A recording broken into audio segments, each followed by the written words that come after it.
Take it away. Find your glory, write your story, fearless feet will carry you. Time you own it, take your moment, be a fire burning through. Hustling from night until morning, grinding it out, it won't be long. Feel your power, it's your hour, you inspire, you are strong. Enjoy your Zoa. No applause? You're all fired.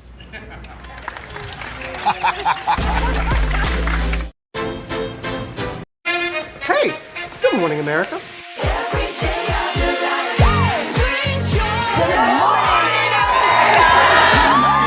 Good morning, America. Good morning, America. Good morning, America. Money. Are you ready? They are ready. Covering the biggest events in the country right now. There's a lot going on here. It's always a good time. That's what the show's about. That's good. Really good. Very good. Coming in hot, Jimmy, coming in hot. It's far from elementary. Oh. Good morning, America. I'm not going to try to strut like Michael or anything. I have known George a long, long time. Have you ever gotten him to dance? Look at that face. You don't just see it, you feel it. I'm in. I'm in. I'm in too. I'll be there. I am here and so happy. I'm in. I'm in too. I'm in. That tells you something when Snoop Dogg's in. Michael, George, Lara, Ginger.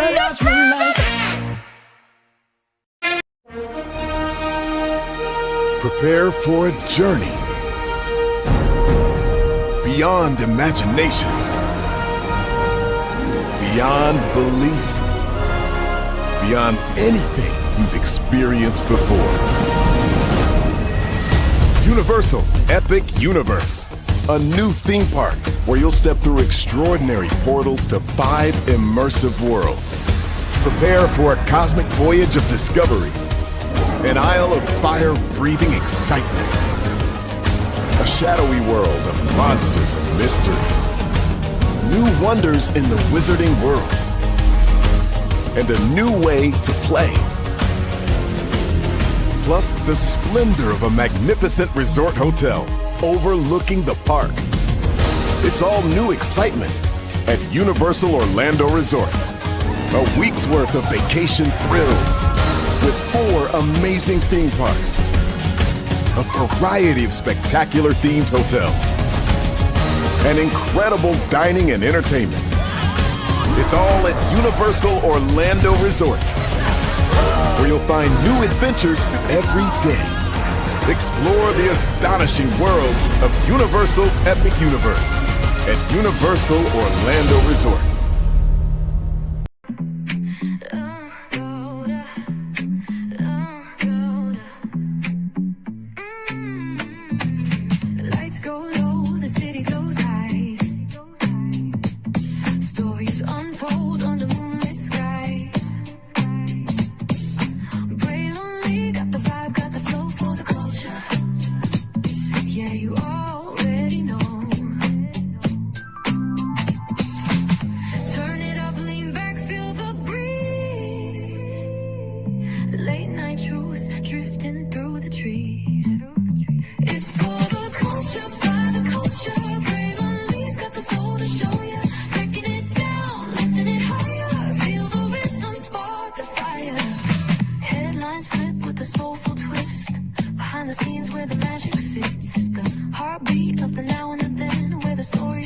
And never ends. Tune in, lean and feel the groove.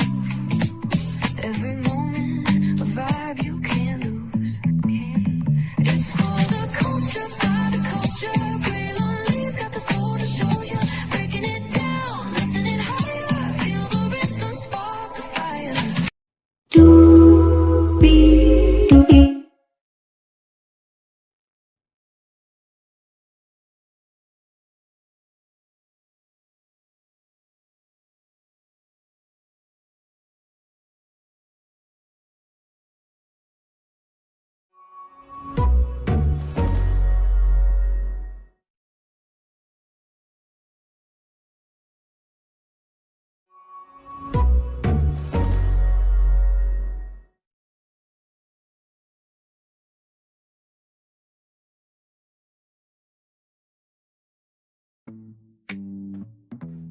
Well, hello to you, and you. Welcome into another edition of Brainley's Virtual Tour Live. We are live on tour. Glad to have all you here. Shout out to the two people that were here. One person here now. Thank you so much for being here. Y'all, we got a whole lot to talk about, a whole lot to get through. We have 1, 2, 3, 4, 5, 6, 7, 8 destinations for you all this morning. By the way, Stephen A. Smith is going to go on Jamel Hill's show and Kerry Champion's show. When that happens, I will be reviewing it. Clock that for sure. Also, too, it is the March on Washington this morning. Joy Reid is live from Washington, D.C. So light, love, and prayers to her and everybody out there. We have, like I said, 8 destinations for you all this morning. We got Race-Bane Tatum to talk about. He said that Michelle Obama is not an attractive woman, but, child, your wife, oh, Lord, my Lord. But I got something for him and his wife this morning. Don't you worry. Wait till y'all see it. Oh, my God. And by the way, this is what the picture I'm going to show you is going to be of the same energy that coonicket TV will be having on a particular day, but I'm going to leave his wife out of it because she should not be able to claim that as a disappointment in her life. I'm going to give her love, grace, and space. I'm also going to leave coonicket TV's kids out of it because they also should not have to claim that piece of shit as a father. Moving on, nor should she as her husband. So I'm giving both of them love, grace, and space. Then we got Target, everybody. Target came out with a costume and child. Like I said, all this has happened because a convicted felon is running the United States of America. I said, and speaking of that convicted felon running America, apparently he is big mad that a white military person is standing up against him, and he's also big mad that his name cannot be on the building to the point where he wants to destroy it, demolish it, and everything in between. What? Okay, you know what? Listen. If you step down from the White House, okay, we just may allow you to watch your ballroom to be destroyed. See, he at least will have the chance to see something be destroyed, just not the Kennedy Center. Then Tina Campbell, Mary, she is going through some financial troubles of her own making, I might add. We'll talk about that. And by the way, shout out to Millie Chun. Happy birthday, gorgeous. Your name should be Millie Chun Lee, but that's neither here nor there. I'm also thinking of Chun Li from Street Fighter. No, I think it's Street Fighter, right? Either way. Millie Chun could cosplay as Chun-Li and finish me. Okay, all right, moving on. Also, too, Kenya Revenge P. Moore was at Miss USA, and there was some historic. There was a historic crowning. We'll talk about that. BBWs, plus size women, all the thick chicks and voluptuous and everything in between. I'm going to talk about y'all this morning in a very good way. Wait till you hear about this article. Ron the Dumbass did something. Him and his administration did something very much on the level of the President of the United States. And Coco Jones, she has a new spinoff coming on Peacock. We have a whole lot to talk about, a whole lot to get through. Let's get to it because higher is waiting. Lower's available, but either way, we got to go on tour. Yes, indeed, we do. Let me take down this iconic intro here. You see that virtual tour background? Yes, you do. You hear that virtual tour music? Yes, you do. And one thing to know and two things for sure, that over here on this channel, a lot happens early. Roll it. It's a new morning for America's family. Sun's coming up, so make it all that it can be. You know a lot happens early. I'm Harry Smith. I'm Julie Chen. I'm Maggie Rodriguez. Morning everywhere. Come on, get up. I'm Russ Mitchell. And I'm Dave Price. And it's a little early for this. Right now, this it's a new morning for America's family. Sun's coming up, so make it all that it can be. You know a lot happens early. Every day's good when you're starting it out right. What a way to get out in the daylight. And a lot happens early. Can you feel it when I say? Good morning, everybody. Are you girls ready for the Jonas Brothers? We have an early show exclusive. Yes. A lot happens early. A lot happens Early. The Early Show, weekday mornings on CBS. It's a new morning. Yes, it is a new More and Julie Chen Moves, and congratulations to Big Bro on making it to 1,000 episodes. Congratulations to her and the whole crew at CBS. With that said, congratulations to Julie Chen Moves, and yes, it is a new More and Julie Chen Moves. And to Russ Mitchell, Dave Price, Harry Smith, Maggie Rodriguez, you're absolutely around this channel right here. A lot happens. Good morning, everybody. Hopefully all is well. Let's get to it. Race-baiting Tatum. He came out and said that Michelle Obama is not an attractive woman. She's not a fine one. But he also said he don't know. I said she about him. My bad. Hashtag quiet on the creek Tatum. But anyway, race-baiting Tatum said he doesn't know if Michelle Obama is a man or not. Now, your wife looked like a white man. I'm just saying. And by the way, your friend Candace Owens is in a lawsuit for trying to accost somebody about who they are as an individual. So if the Obamas sue you for everything you got and you end up penniless, we will have a celebration. That celebration is going to happen before January 20th, 2028 at noon. Okay, so let's get to it, because I got something for him and his wife today. Oh, y'all ain't gonna lie. I'm gonna leave it up for 5 minutes too. Don't you worry. Yeah, we're gonna do it. Let's do this here. All right, so here we go.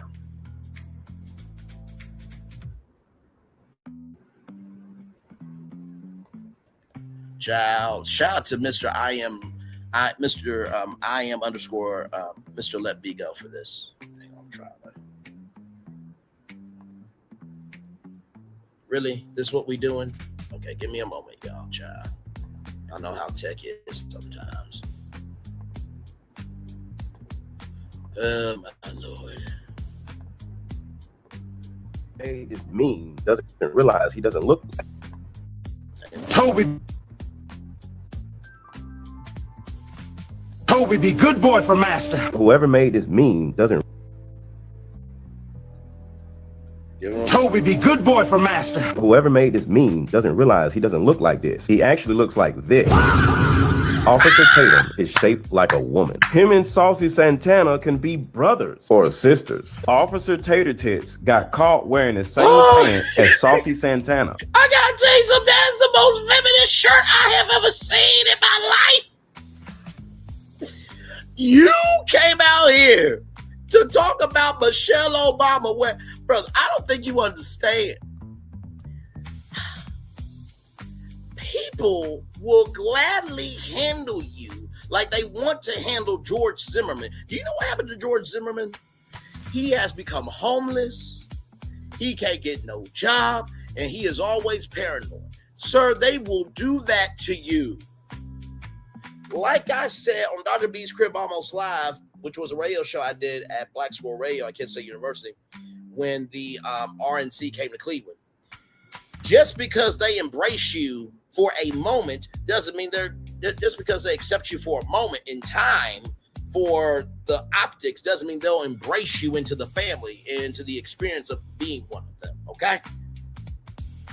Because, child, some of y'all are charging from the back with hate, and what you're forgetting is the message gets up to the front, and if people got their own mind, they'll part and let you die off of your own hate, bigotry, sexism, racism, ableism, everything in between, right?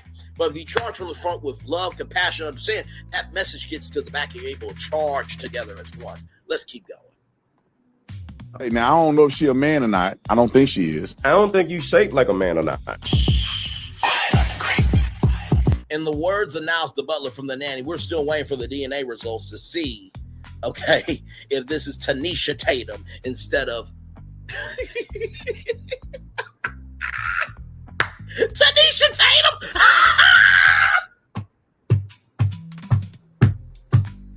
Not Tanisha Tatum.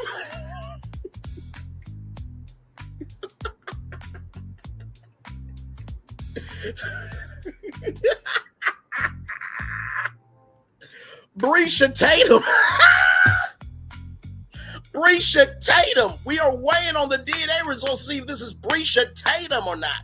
If it's Brisha Tatum, if it's Brisha Tatum, if it's Brisha Tatum. Let's keep going. I cannot.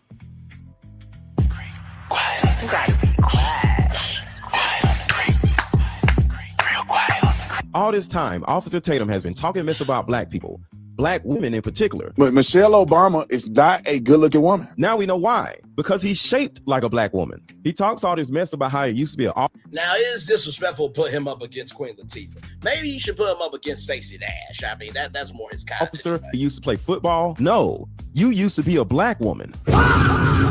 Leave Nolan Wells' mother alone, and I'll leave your fat, sissy-bodied ass alone. Comment below what Officer Tater Tits' new name is.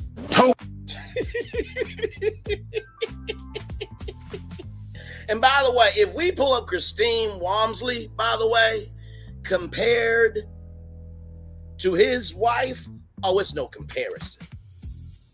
I can tell you, Christine Wells, she got some thickness to her. My PhD degree from Thickology University qualifies me to talk about thickness. Now, this next one is going to, scare y'all a little bit. So just know that, okay? Here we go.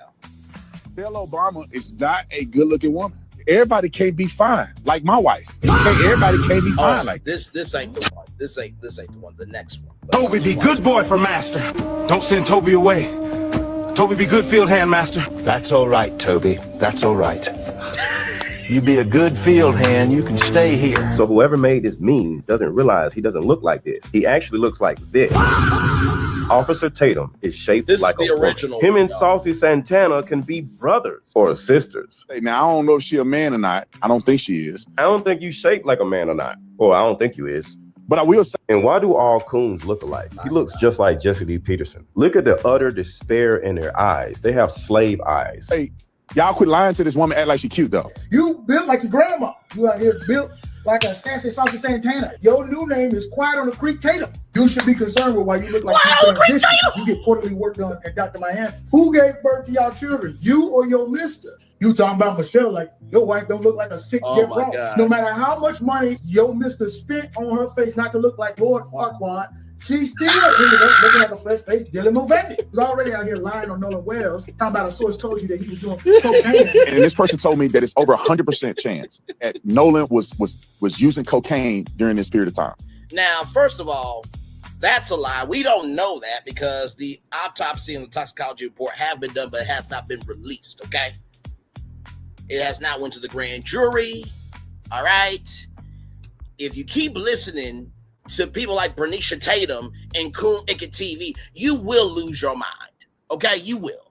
You won't lose your actual mind, but the mental capacity to be able to handle truth from those two wastes of life that both should have been swallowed by their mothers, you will lose it, okay? Let's keep going. And the people that think like them, including Candace Owens and what was the woman? She's a little bit behind the 8 ball, you know what I mean? She said, thank y'all for being here. She a black woman. No disrespect to this black woman, but I think y'all know who I'm talking about with the accent and everything. Listen, we can agree and disagree, but we also are not going to be in bullshit. We're not going to, how can I put this? We're not going to go down the well and spend time down in the gutter of bullshit either. Let's keep going. But your wife looks like she does cocaine at this period of time. Listen, Aunt Jemima Tater Tits, just go back to your regular routine and hate no black folks. Don't worry about your wife who look like she taste test truck stop glory holes. So this is... That took me out. I'm like, oh, wait a minute. Now, that's a little too far. But hey, listen, when you bring somebody else's wife into it, you can't be big mad at what people say. Like, sincerely. And Bernicia Tatum thinks that this has something to do with the Nolan Wells case. No. You can't talk about another person's wife and think nobody can come after yours. What's wrong with you? This is the same dude that cried over Charlie Kirk, but one cry over his own son. I can't hear nobody. A question was asked, if your son passed away, would you cry? And he basically said no.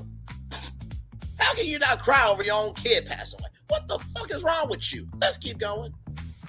This is the reason why this dude hates black people. He's shaped like a woman. Her new name is Officer Santana. Yo, this grown ass man is shaped like somebody's auntie, bro. You call Uncle Tom coon, sell out. You chucking and jobbing for the white man. You telling me this boy is only hanging around white people and somehow he a part of black people shun you. So I don't hear no black person trying to come to his rescue now. When in the black community, they shun you. No, here's the thing. We shun you when you feel like you can be this, that, and the third and forget who the fuck you are. And that doesn't mean like know your role, stay in your place, and drive your speed limit. No. There are plenty of white women, Indian women, Latina women that they ride for black people. Like to the point where they have that they have cut off their families. And they are estranged from their families because they love people for being people, okay? Dolly Parton just passed away. Does Bernicia Tatum know if God said, all right, listen, I can bring back Dolly Parton, right? But I have to kill somebody. We would gladly say, kill Bernicia Tatum and bring back Dolly Parton. What it is.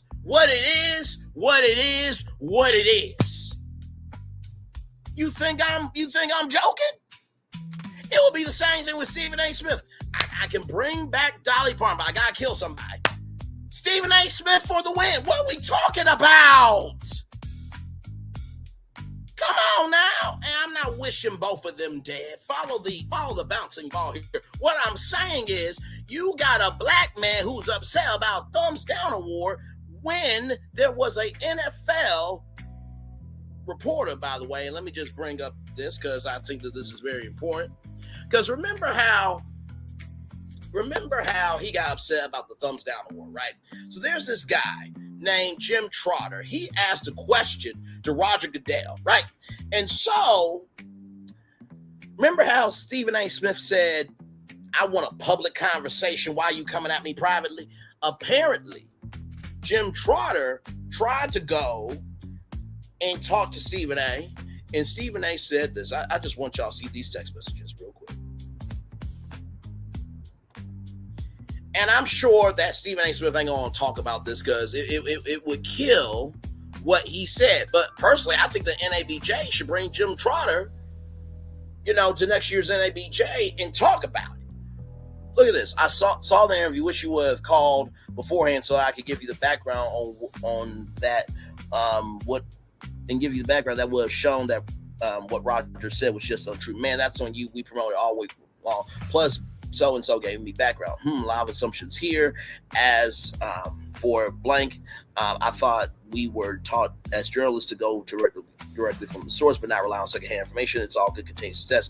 Bro, respectfully, don't come at me like that. We don't know one another like that. But yet you live all black journalists, right?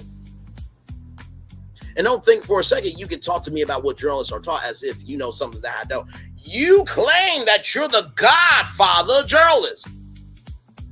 That would be Ida B. Wells and all the people who wrote all those articles about us. See, here's the thing about Stephen A. Smith. Him and Bernicia Tatum don't realize that had not been for Martin Luther King Jr., Malcolm X, and everybody, they wouldn't be able to be out here because they would be strange fruit in trees. Let's keep going. Fuck wrong with you? They shun you when you got Uncle Tom hips. There's a good possibility that the reason why Officer Tatum hates black people because he spent his whole childhood being shaped like a tall, 60-year-old, top-heavy, overweight white woman.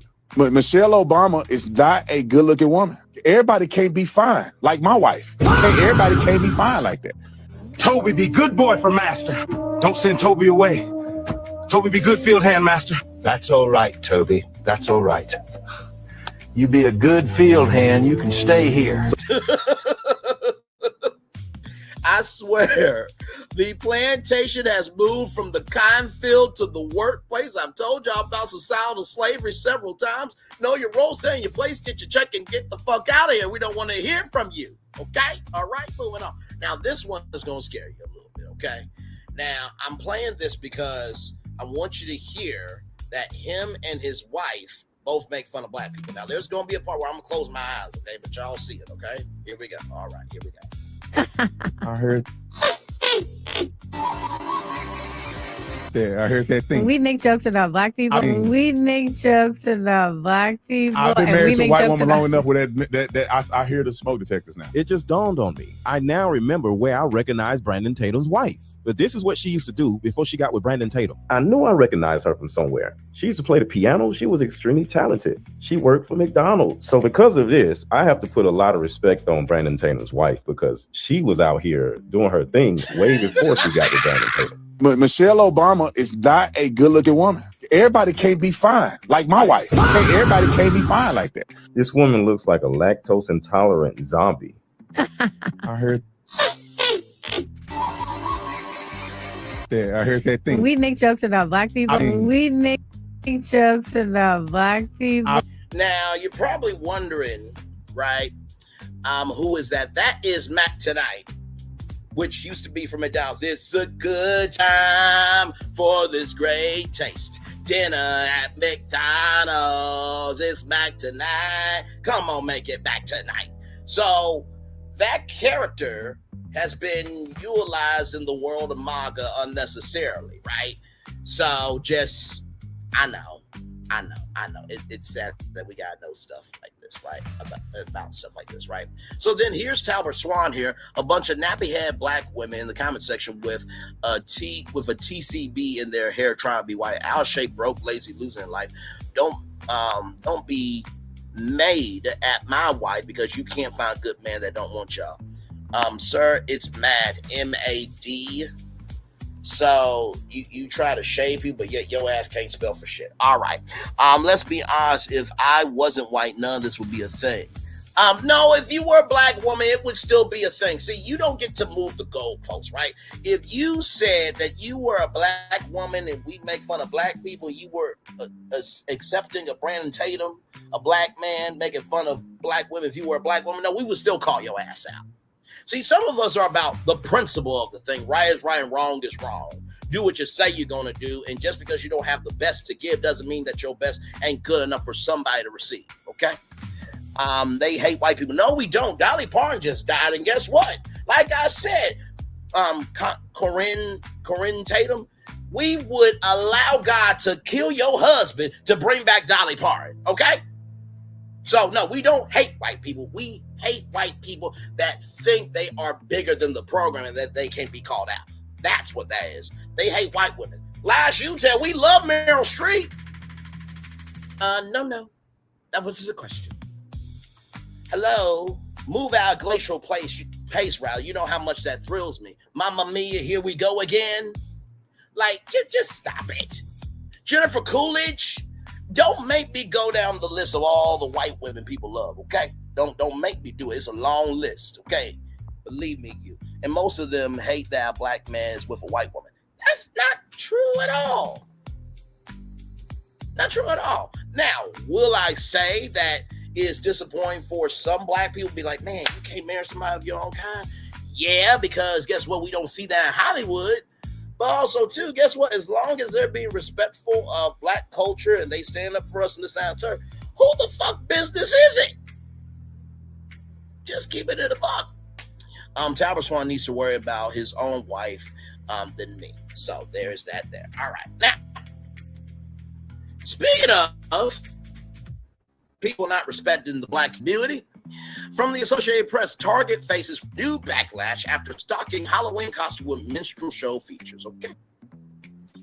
Retailer Target pulled the child's Halloween costume from its shelves Monday after widespread social media backlash, apologizing for selling a garment critics said evoked racist minstrel caricatures. Critics say the costume, along with its promotional image of a black child modeling the getup, is reminiscent of caricatures from Jim Crow era minstrel shows that embedded stereotypes into popular culture. It helped justify discrimination, segregation, and racial violence. As a company, we know we got this wrong and we are deeply sorry. The costume is offensive. It should have never been part of our assortment. It's no longer available for sale, Target said in a statement. We know this is especially helpful for our black guests, team members, and partners. Removing the costume is an important first step. The company is looking closely at how this happened, what needs to change to ensure that this won't happen again. Child, the crazy thing was they had a Black Beyond Measure camp. They had a Black Beyond Measure initiative, campaign, what have you, everything else. I actually still have my black jacket from Target. I don't wear it no more. Because if you can't respect my culture, you ain't respecting me. Held to the low somebody. Okay, all right, moving on. And like I said, y'all are allowing a convicted felon to tell y'all how to make money at y'all businesses. That's crazy.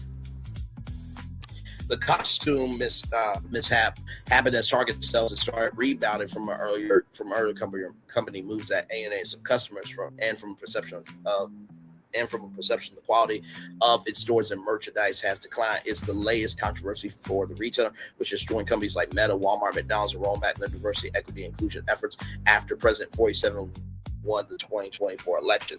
The kids glow under Black Circus Clown Halloween costume of orange and Black Circus Clown costume now deleted from Target website. Feature gloves, a top hat, and a gray mask with large teeth. Not simply getting it wrong. The Jim Crow era minstrel costume is not simply getting it wrong. It is a profoundly harmful symbol of racism that should have never been designed, approved, or sold by Target, said the Reverend Jamal Bryant, a Georgia pastor who led a 40-day Target fast boycott last year. It shows that Target still lacks corporate diversity among decision makers and needs concrete internal change.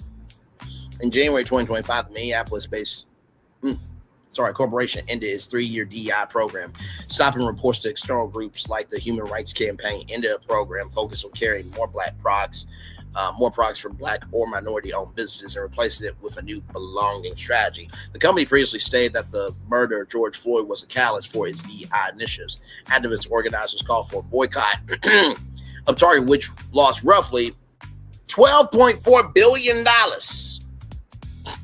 in market value by the end of February from January. Now, you would think after losing $12.4 billion, you would just, you know what, y'all? We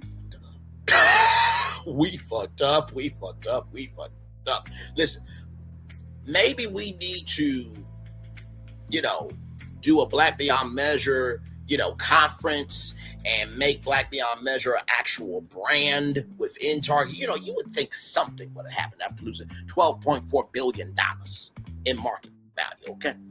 Minnesota civil rights activists from Bryant organized a national Target boycott, resulting in a 33% fall in the corporation's stock prices and wiped out over $20 billion in market value. By the way, there is a worldwide Target, not worldwide Target, I meant to say worldwide Walmart boycott that will be happening. There was a Black man who went into a Walmart store and tried to buy things to get back to people. He got a lifetime ban. Now, you would think being Walmart, hold on a second, this is great. What can we do to help? No. So did it have to be the president of the Walden family? Oh yeah, I'm putting mouth to the platform. Understand? Because the Walton family is from Bentonville, Arkansas, where Target is, and that's my state. 47 went in there and bought stuff for people, but he had gotten a lifetime ban. I can't hear nobody. Okay? And shout out to all the companies that still have DEI in their companies. Shout out to y'all. Like I said, y'all are allowing somebody who signed off on the Epstein Files Act, right? And who is mentioned in the files over 3,000 times of him raping children, has to pay $5.8 million to E. Jean Carroll for raping her in a dressing room in New York City. Said that E. Jean Carroll said it was sexy to be raped. In a deposition, forced a 13-year-old girl to perform fellatio on him, had intercourse with young ladies, judging the tightness of their vulvas and vaginas, had a 13, 14-year-old walking around 47 Taj Mahal with Jeffrey Epstein. Shall I keep going? Sincerely? And let me tell you something, that judge who didn't convict him and put him in jail, fuck you and your existence. Because let me tell you something, a real judge would say, I don't give a fuck if you are prison. You committed these crimes, you're going to jail. That's what a real one would have done. But oh no, had been a black one. Oh no, jail, automatic. Let's cut the bullshit. All right, y'all saw the thumbnail. You know my voice, and damn it, you know why you're here, because you get the real over here. Target's recent recovery. Target has managed a recovery in recent months. The stock closed at $165.44 on August 21st, a fresh 52-week high after a strong second quarter on August 24th. Target shares closed at $169.89. Target stock is up roughly 63% this year, sharp rebound from the depths of the boycott. The company's turnaround strategy, launched by new CEO Michael Pickle after former CEO Brian Cornell stepped down, includes store refreshes, increased staffing, and more aggressive pricing. Just because you put lipstick on a pig doesn't mean that pig don't need to be slaughtered. Okay. Target announced a plan in March to invest $2 billion in 2026, including $1 billion in additional operating investments, with plans to open up more than 30 stores this year as a part of its path to 300 new stores by 2035, while investing in over 130 planned full store remodels. Bruce Winder, a retail analyst and former retail buyer, says that inventory errors such as the recent Prada and Gucci controversies can happen to the best of them. These things happen over time. I think the most important thing for Target, and they did it, was to quickly take accountability. Well, of course they're going to take responsibility for Prada and Gucci. Hello. Those brands are bigger than them. What do you mean? Oh yeah, we need to take accountability for screwing over these brands on the shelf, so that way we can still have customers. Of course, you're going to take accountability when it makes your money funny. Duh. Quickly saying sorry and that this was a big mistake and pull the product from the shelves, Winder said. Boycott organizers undeterred. Target boycott organizers in Minneapolis, including Nikema Livy Armstrong, and community leaders like Monique Cullors, Dottie, and Jelani Houston, and also Nina Turner as well, remain steadfast in their divestment calls. They have continued to press the company to reinstate its DEI programs and continue its commitments to black communities, and they say the costume controversy is a refresher on their mission. It's important for people to understand the Target boycott never ended and that it was indefinite from the beginning, unless and until Target reverts course on its decision to roll back diversity, equity, and inclusion, said Armstrong, organizer of the National Target boycott. What we've seen is Target engaging in PR campaign, recruiting high visibility black ministers to meet with them, partnering with rapper and businessman Jay-Z, all types of different shenanigans to deflect from the fact that they've abandoned their commitment to diversity, equity, inclusion, and capitulation to the 47 administration. Houston, another boycott organizer, says the costume incident was not surprising. It was almost predictable because of the behavior of Target. I think this is going to build on the momentum of the boycott. More people are going to be upset. He said it's not just an incident with a costume. There are a lot of people right now in this country across many parts who've changed their culture of shopping or found other places to put their money behind. Target Corporation stock closed at $163.47 on August 25th, dropping from 3.78% from its previous close the day prior. So shout out to that right there. Thank you so much. I appreciate this. I can't believe this is real. I don't know if somebody at Target did this on purpose, if they are meaning something, or if they are just that dumb. I feel for the black community. There's no explanation on this. That's the best comment. Now, I told y'all I got some for Race Bay and Tatum and Connie Tatum, right? I told y'all I had some. Now, I'm going to just leave it up for 5 minutes. Let me get my timer together right now. And because he wanted to do what he did,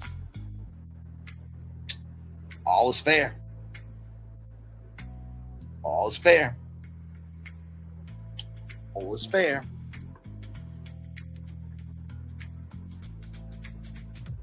Y'all ready for this? Now, Tatum and Connie, I better not hear shit. All right? 5 minutes on the clock.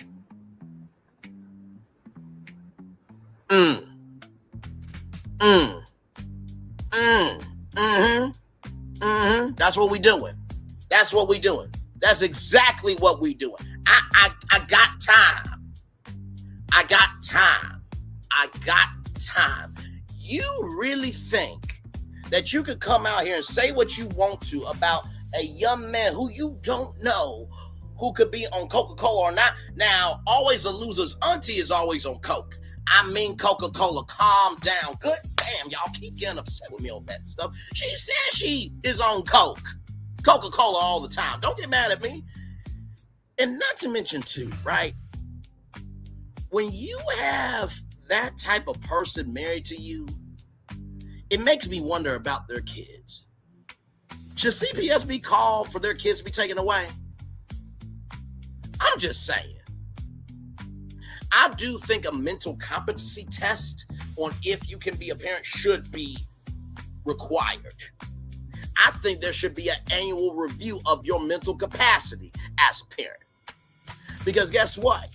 They probably are teaching their kids this doctrine. I bet you that. Yep, I'm leaving this up for 5 whole minutes. Don't give a damn. So if Race Bane Tatum and his wife want to respond to me, go ahead. Go ahead. I bet you put this on for Halloween. And don't forget, this is the same costume coonicket TV will put on. I'm going to leave his wife and kids out of it because that wife should not have to claim him as a disappointment as a husband. And those kids should have to claim him as a disappointment as a father. Stephen A., you might as well put on this costume too. Candace Owens, the young lady who's a little bit behind the 8 ball, says, God bless y'all. She's a black woman. You might as well put this on too. Child.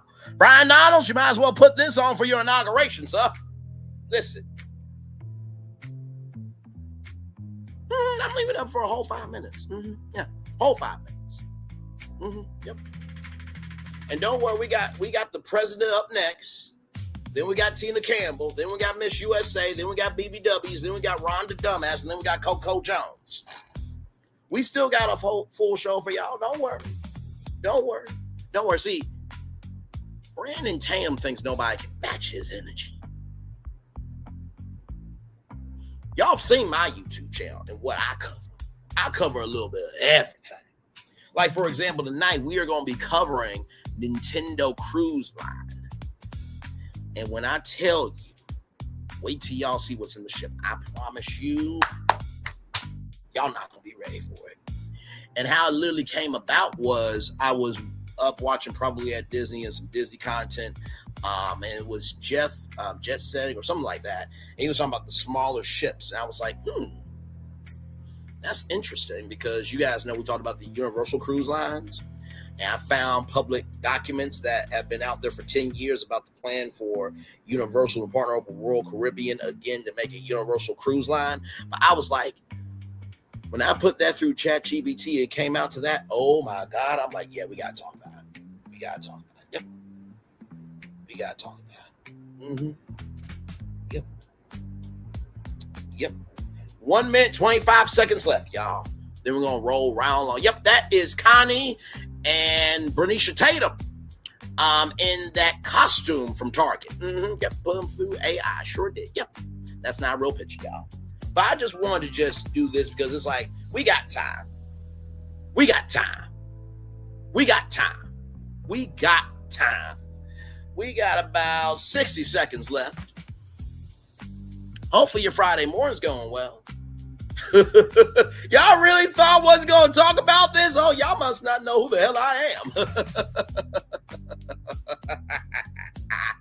Oh my God. Just soon as I saw, I knew exactly what I was going to do. Sometimes you need a day off just to catch up on some things. Under 30 seconds left. Yep. Yep. Almost there at 10 seconds, y'all. I understand that second person left because this was a little too much for him. I understand. We keep it blackety black over here. 10, 9, 8, 7, 6, 5, 4, 3, 2, 1. And done. Now, with that said, there's a song I need to put up here. Bernicia Tatum and Connie Tatum. They about to drag you. They're about to drag you. Let me do that correctly. Roll it. They're about to drag you. They're about to drag you. In these comments. In these comments.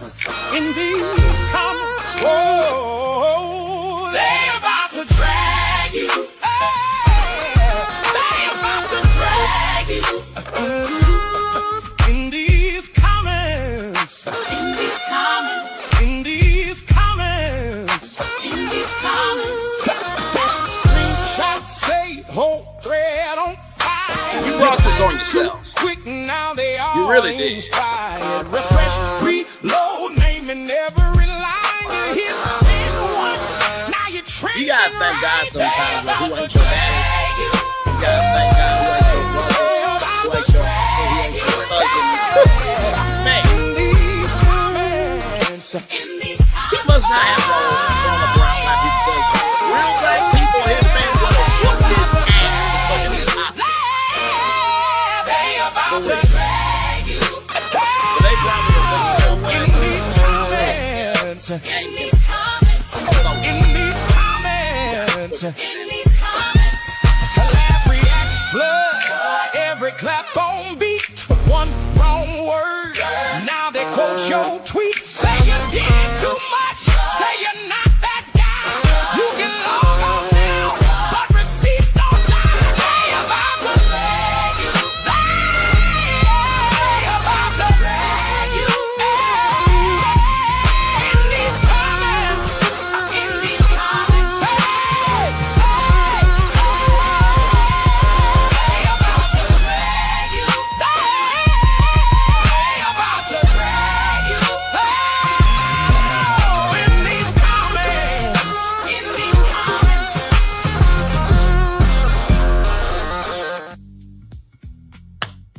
There it is. Let's roll on, y'all, because Viola Davis has something to say on this. Viola Davis rejects Target's apology over costume apology. Yes, Viola Davis rejects Target's apology over costume accused of resembling blackface. You have shown us that you are not on our side. Target, I do not accept your apology, and I do not believe that you understand the impact, the pain, the dehumanization of the above. These images lay the foundation and the ideology for every atrocity that has been committed against my people. We matter. You have shown us that you are not on our side, and that is the costume right there, everybody. All right, let's roll on, everybody. I told y'all we got a whole show for y'all. Judge hits Department of jackhammering lawyers with barrage of questions about Kennedy Center renovation and Foy Center renaming. So for those of you who don't know, like I said, the president lost the case rather, that his name had to be taken down, right? They could not rename him. So he lost that fight. So now what he's saying is that if his name is now up there, they're going to destroy the building. But here's the thing, it's a bipartisan committee that decides what happens with the Kennedy Center. So no, just like he wants to rename Lake Ontario to Lake America. It's like, no, that's not how that works. The hell wrong with you? So jackhammering department lawyers said in a court filing this week that keeping 47's name off of the Performance Center could lead to the building's demolition. Okay, said no one of them. The judge of the court bow over efforts to add 47's name to the front of the Kennedy Center peppered the administration's lawyers with questions on Thursday on their rush to put his name back on. The 47-appointed board at the performance venue voted this month to add the words "renovate and restore" by President 47 to the building to rename the property 47 Plaza.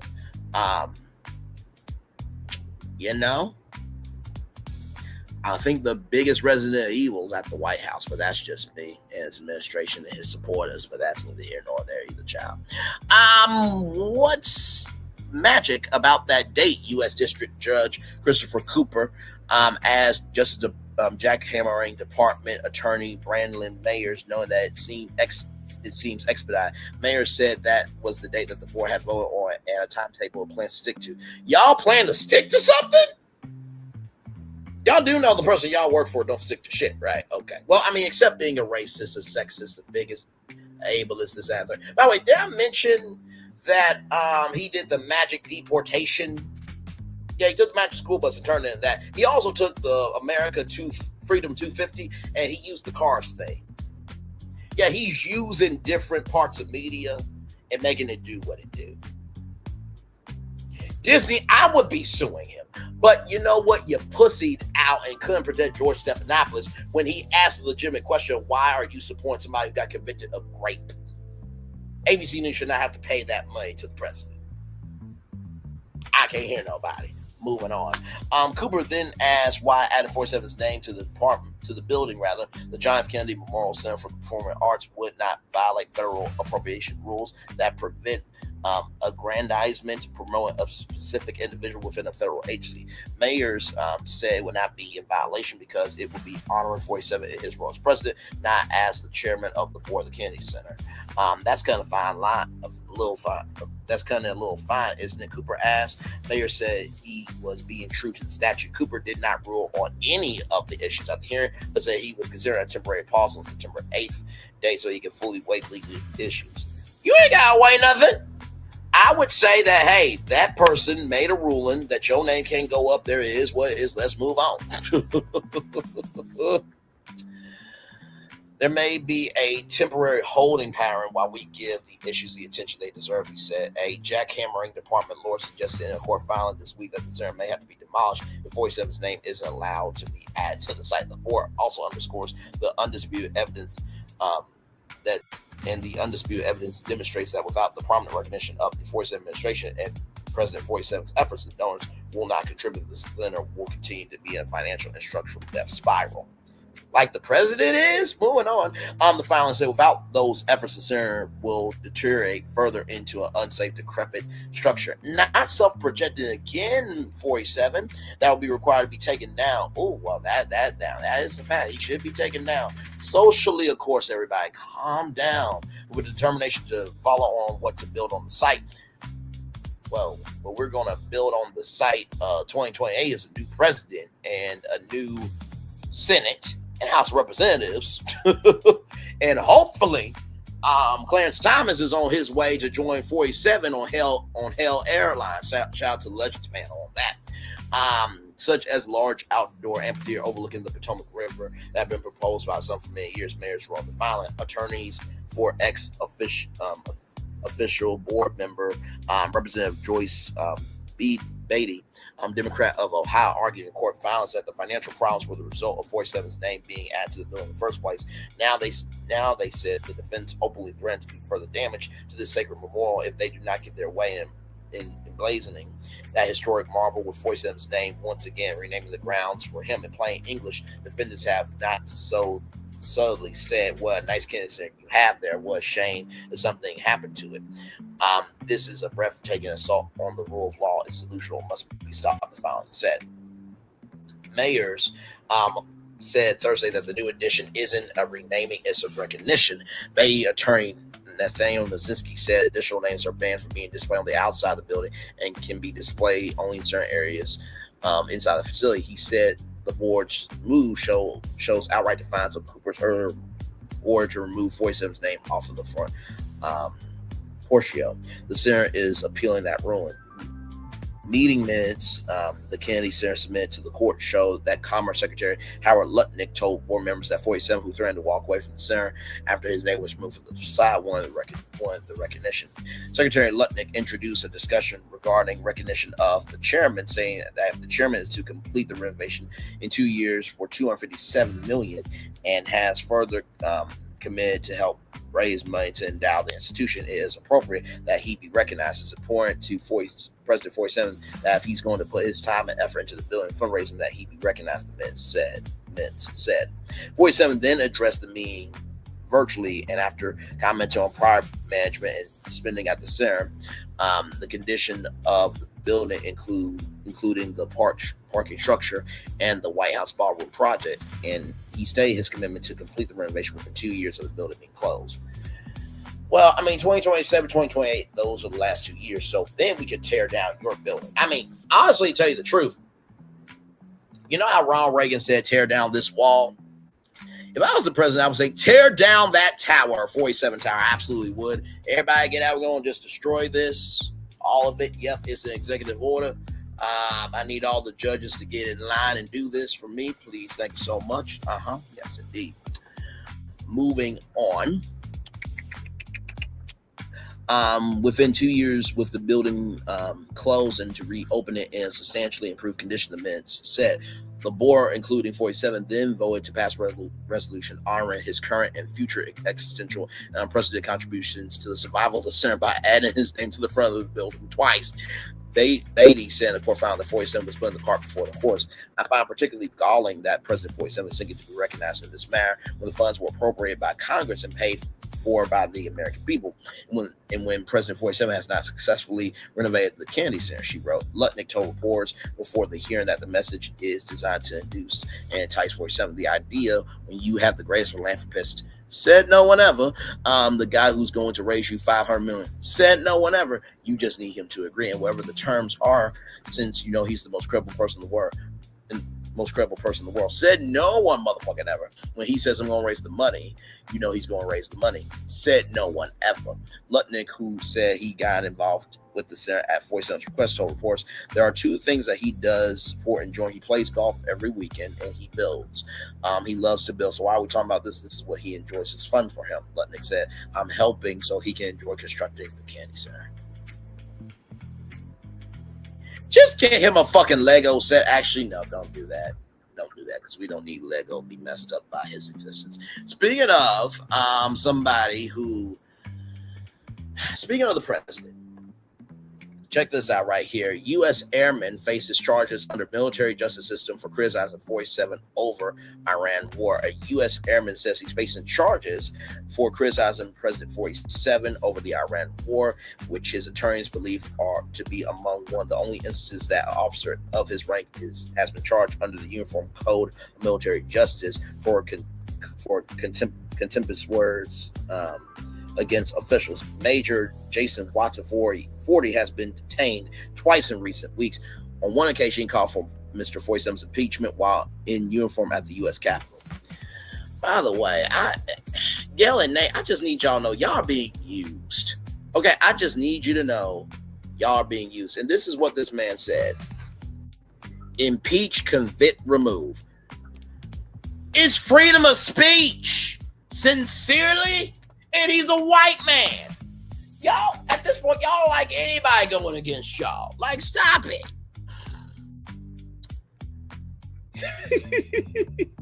On one occasion, he called for Mr. 47's impeachment while in uniform at the U.S. Capitol. A spokesperson with the Air Force on Tuesday confirmed that he was charged with 3 violations of Article 88, including 4 contempt toward officials. The violations are disobeying orders and conduct unbecoming of an officer. No, it's unbecoming because it's the president of the United States who don't like it. The Air Force said Watson will be held in pre-trial confinement. According to Watson's attorneys, he is believed to be among the first officers of his rank in the history of the military to be charged under Article 88. The charges are the rare occurrence of the U.S. military not handling punishment behind closed doors.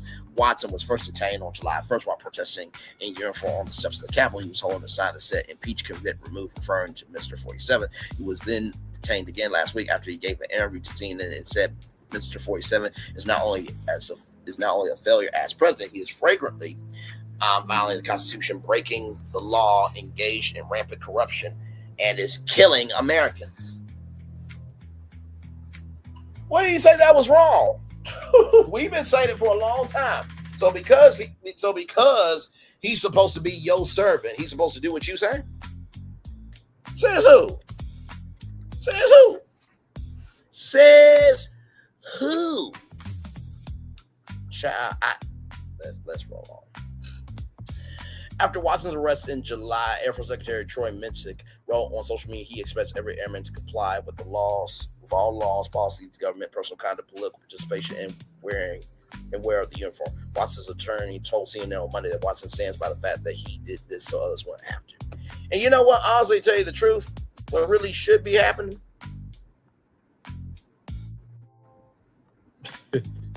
What should happen is that all of them should just say, fuck it, we with him. And let's see how the president can work with our Air Force. 47's Marine One helicopter trouble communicating with air traffic control for the second time this month. A yay, yay! A yay, yay! A yay, yay! Ciao. The NTSB found Marine One's first attempt to contact air traffic controllers that day was not received at all, and the second attempt was broken and completely unreadable. Yay. FAA technician said there was not adequate line of sight to ensure communications from the eclipse large lawn near the White House. That Marine One had been used to take off amid construction at the White House. You mean the patch of grass that they left because of the UFC fight that nobody asked for? That one? Let me play you a sad song on the world's smallest violin. Moving on. Now, I'm going to just say Tina Campbell says she earns less than $5,000 a month while expenses total nearly $12,000 amid divorce. So according to TMZ, the 52-year-old gospel singer reported working about 20 hours per week. What you doing? Because you tell we need to see some receipts of you working and earn approximately $4,976 per month. I will gladly take her check and make it work for me. Okay. A report monthly expenses total $11,933, including $4,100 for rent, $1,800 for groceries, $2,200 for utilities, and $1,308 of all-related expenses. She also listed $400 in charitable contributions, among other costs, probably to the president because she is for some support. Tina's income.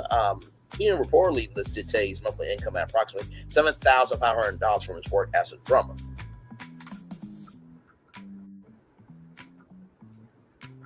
Tay's been on The Tonight Show and American Idol. That's all Tay's getting? Okay. Tay filed for his divorce in April, after nearly 3 decades together, though Tina listed their day of separation as August of 2024. The pair married in August of 2000. As part of the divorce proceedings, Tina asked the court to terminate Tay's ability to receive spousal support. She's also seeking legal and physical custody of the 2 children, with Teddy receiving visitation. That's their business, not mine. Not trying to sound insensitive, but they're everyday. There's Americans, everyday people. That's what they're trying to figure out what they're going to eat for breakfast. We don't care about celebrity income making $5,000 when you can get on the internet and get endorsement from anybody.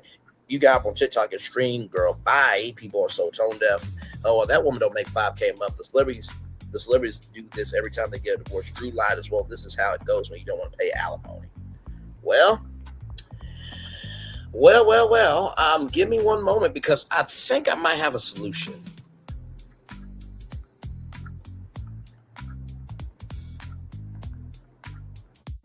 I think I might have a solution. Just maybe. Because you know what? I don't want, now this is more for Tina and Teddy's kids. I don't want them to not be able to have a life because their mother did not do what they need to do in terms of being responsible for, their own choices in life. But give me a moment because I want to see if I can do something. Because I am about helping Black people, right? I helped, Connie Tatum and, Bernicia Tatum, be able to have a great costume for Halloween. I helped them with that. So I want to help Erica's doing just fine, child. She don't need my help. But Tina definitely does. So just want to see if I can do something here.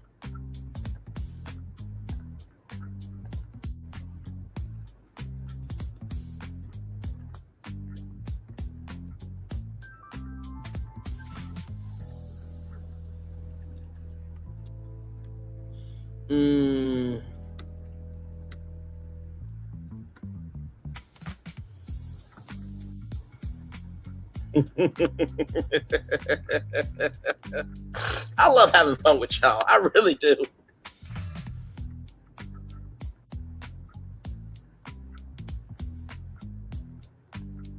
Oh my God.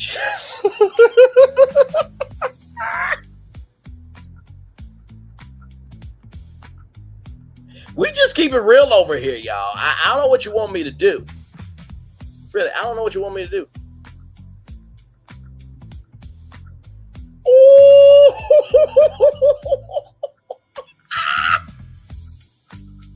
Give me a moment. Give me a moment. Give me a moment. Oh my God. Okay, listen.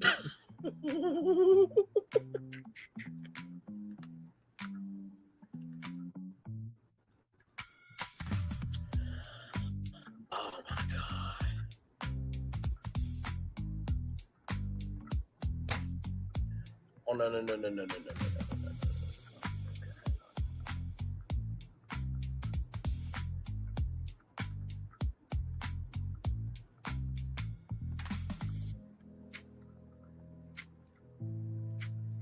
that's not why I'm needing this here. My bad, y'all.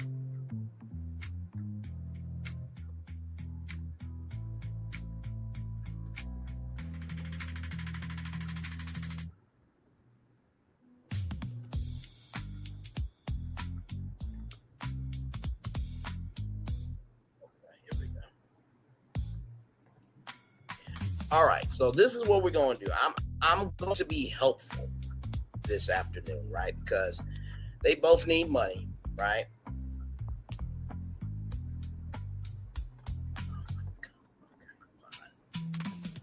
Come on, man. I'm just trying to.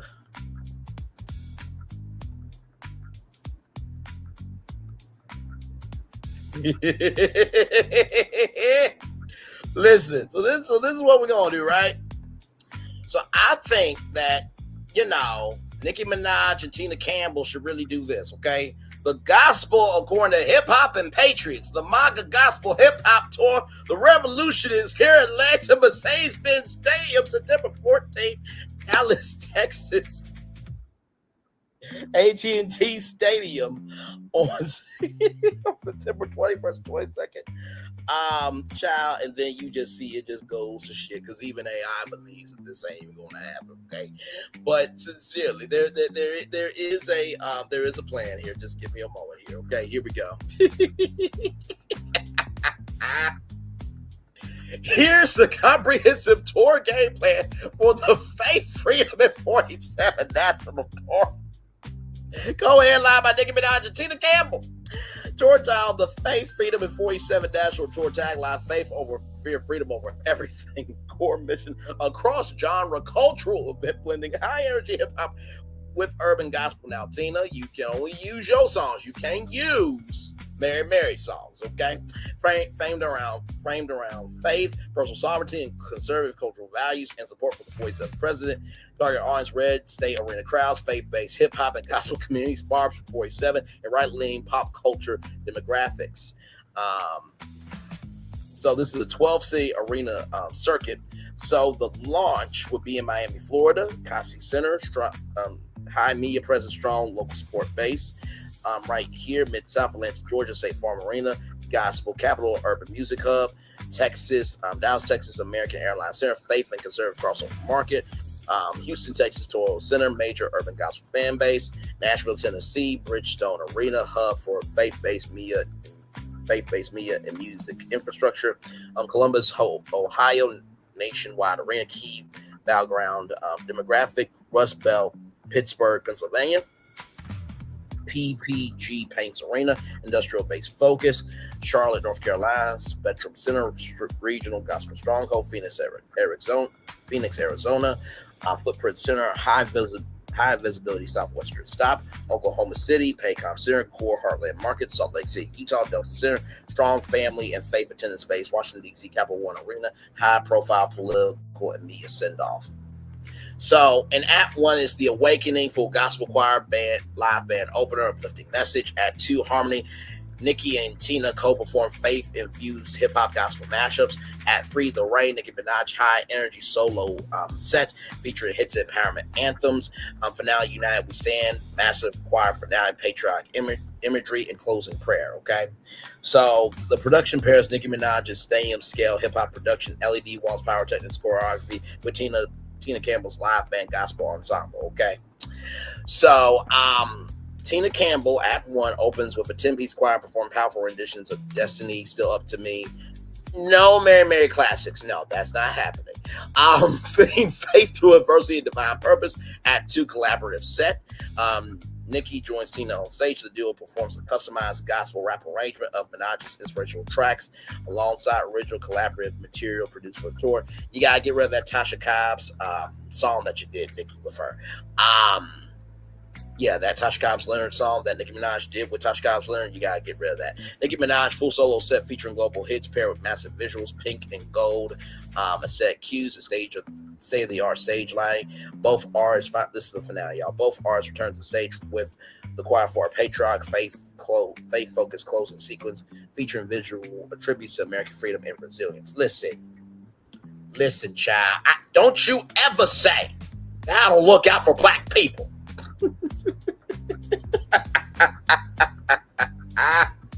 Listen, ChatGPT said, listen, I can't do that. If you don't believe me,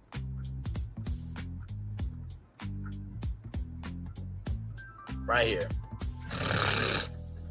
I'm sorry, but I cannot create a political promotional campaign designed to persuade armed citizens to support my gun 47. Even ChatGPT knows that this plan wouldn't work, okay? So listen, it literally says it right there, y'all, okay?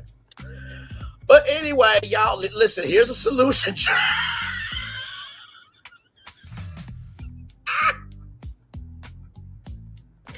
I love what we do over here. Let's continue on, okay? So after we have talked about Tina Campbell, now let's talk about, some, there's one more thing about Tina Campbell. Then we'll move on, okay? Then we'll move on. Shout out to rollingout.com, celebrating 25 years on to the next 25. I completely forgot about this. Tina Campbell faces online heat over income revelation. Tina Campbell's divorce filing exposes her monthly finances and sets the internet on fire. Tina Campbell did not choose to make her finances public, but a court filing has done it for her. The gospel singer, best known as one half of the duo Mary, is navigating at the end of a decades-long marriage. The court documents connected to the case have drawn significant attention online, and not all of the kind, rather. What started off as a legal proceeding has become a very public conversation about money, faith, and what it means to be a celebrated artist living on a modest income. I will say this, when Erica and Tina were doing the Mary reality show, I just gotta say, their sister Google Lee could be a wonderful name. Let me tell you something. Justin, what was it? I think it was Dustin or Justin. Either way, he did not deserve that fine queen right there. Shout out to Google Lee. Listen, Google Lee, okay? What Campbell's court documents show, documents filed in connection with her ongoing divorce from Lyndon Campbell, known professionally as Teddy Campbell, indicate that the singer brings in just under $5,000 a month while working approximately 20 hours per week. Monthly expenses, according to the same filing, run to roughly double that figure.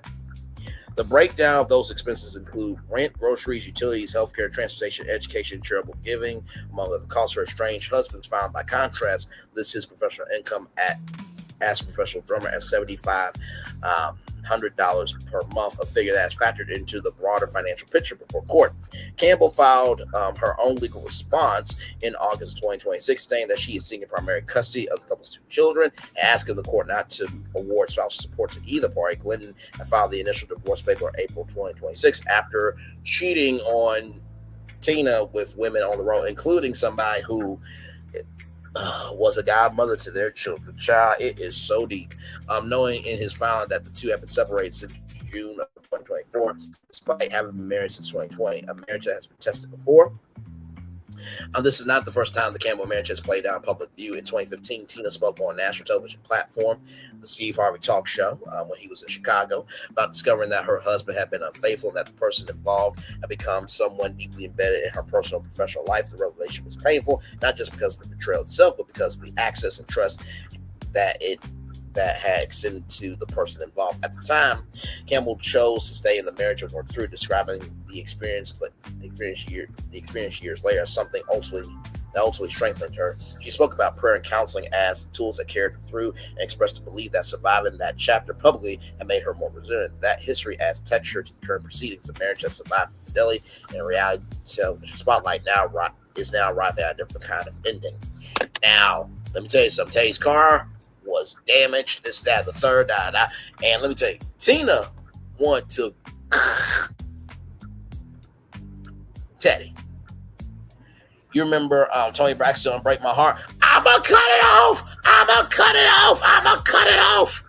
That was basically that situation there. Let's see here. The internet reacts to Campbell's finances. The disclosure of Campbell's income figures triggered an immediate wide range of responses to social media. Reactions range from genuine concern to sharp humor, with some some users pulling directly from Mary Mary's own catalog to frame their commentary. Oh my God. References to her most recognizable songs appeared throughout the conversation, with fans and critics alike weighing in on what the number said about the gap between gospel fame and financial security. Listen, you need to put one foot in front of the other. You walking, you walking, you walking. You keep on walking, walking. Say you're walking, yeah. I'm sorry. It was right there. What did you want me to do? You saw the thumbnail. You know my voice. And damn it, you know why you're here. Good damn. The tone was uneven. Some responses were supportive, urging her to return to music as a path to stability. I mean, listen. Chrisette Michele should still be having a career. She did one bad thing, okay? Now, y'all got to recognize Snoop Dogg also supported the president. A lot of other people did too. So we're going to do it on one. We got to do it on everybody. But sincerely. Like, Tina didn't understand what she did when she said she supported the president. Because it's like, yo, fan base is black people. Black people support Barack and Michelle Obama. Like, are you not getting that 1 + 1 = 2? My God. Others were more pointed, questioning how artists of her stature arrived at this financial position. The underlying tension in much of the commentary reflected a broad discomfort with seeing a revered figure in Black gospel music in a position of financial vulnerability. Where things stand for Campbell, the divorce proceedings are ongoing. Campbell is actively pushing for terms that protect her children and her financial future. Her legal filing suggests that she is approaching the situation with clarity and intention rather than passivity. Whatever the court ultimately decides, the public chapter of this story is already being read in real time, and Campbell's voice in it remains unmistakably her own. So there is that there. All right, now let's get to Miss USA from People Magazine, People.com. Miss USA 2026 crowns Miss Virginia as winner, marking the first mom to win the pageant ever. Okay, the new winner, Justice Kelly, who represented Virginia, was crowned August 27th in Miami and will be the first mother and married woman to ever legitimately win the pageant. Oh my God, she is a stunning beauty right there. Yes, indeed. Just don't take any advice from Kenya Revenge people, on child. You don't want to be with a loser like that. And listening to a loser like that, being of a loser like that. Miss USA has crowned its newest winner, Justice Kelly from Virginia, on Thursday, August 27th. The pageant celebrated its 75th diamond anniversary competition, where 51 contestants vied for the crown, including Puerto Rico. Shout out to them because they are a U.S. territory, in case you did not know. Audrey Eckhart, Miss USA 2025, crowned her successor, who will be the first mom to ever hold the title. Miss USA has crowned its new winner on Thursday, August 27th. The organization hosted the 75th edition of the national pageant, where 51 contestants competed for the title at the Adrian Armitage Center for the Performing Arts. This year, the pageant was themed 75 years of icons in honor of the pageant's historic year. Now, it was supposed to be on the CW. It failed. I think it was on Crown Beauty Network, I believe, if I'm not mistaken. Justice Kelly, 31, who was Miss Virginia 2026, took home the title with last year's winner, Audrey Eckhart, 24, bestowing the crown onto her successor. Kelly's win is historic, as she will be the first mother to hold the Miss USA title, following the organization's rule changes in 2023, which saw the end of the age cap on contestants and permit contestants who are mothers. Absolutely. Kelly will also be the first married woman ever to hold the title of Miss USA as well. And you know what? I'm really loving this because women, they are defined not just by how they are as women, but how they are as a mother, how they are as a wife. So that being relatable to women, I don't know why that had to be a rule implemented. Like, I get, Miss USA or Miss America is supposed to be single and this, that, and the third is the fantasy, but we live in a world where people want to be related to. So absolutely there. And so that is the top 5 here. Let me see here. So you got Pennsylvania, you have Florida, you have Virginia, you have Utah. Okay, Utah, I'll see y'all. And Iowa. Okay, so there it is there. Shout out to all of the people on this USA contestants. There we go.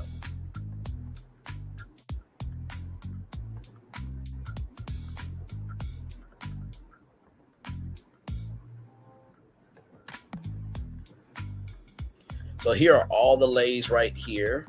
Alabama, Alaska, Arizona, Arkansas. Shout out to Arkansas. That's my hometown. You know that. California coming in cold, child. Colorado, Connecticut. Okay, Connecticut, I see you. Delaware, District of Columbia. Beautiful. Florida, Georgia, Hawaii. Okay, Hawaii. All right now. Let's see. Idaho, Illinois, Indiana, Iowa. Kansas, Kentucky. All right. Black is not cracking. Louisiana, Maine. Maryland, Massachusetts, Michigan, Minnesota, Mississippi. Yeah, Mississippi. We still on y'all ass, but she a good looking woman. Missouri, Montana, Nebraska, Nolan Wells, say his name. Nevada, New Hampshire, New Jersey, New Mexico, New York, North Carolina, North Dakota, Ohio rather. Okay, Ohio, I see you. Okay. Oklahoma, Oregon, Pennsylvania, Rhode Island, South Carolina, South Dakota, Tennessee, Texas, Utah, Vermont, Virginia, Washington, West Virginia, Wisconsin, and Wyoming. Those are all the ladies there. Shout out to each and every single one of y'all there. Yes, indeed.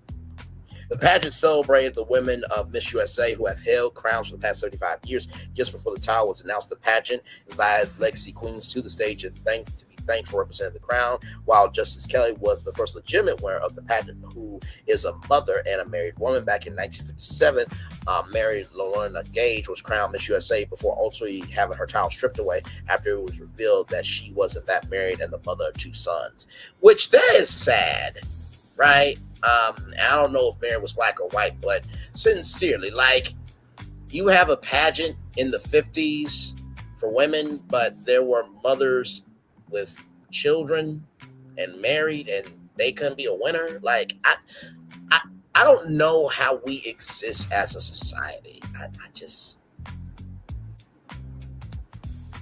It's just mind-boggling to me. I don't get it. Child. Anyway, just moving on.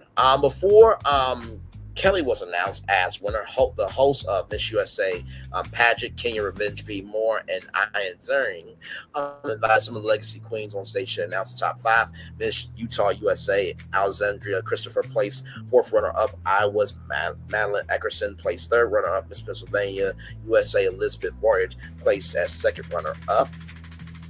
In the last 2 weeks leading up to the pageant, the 51 contestants from all 51 states, including the District of Columbia, spent time in Miami preparing for the preliminary competitions, including the costume competition and the swimsuit competition.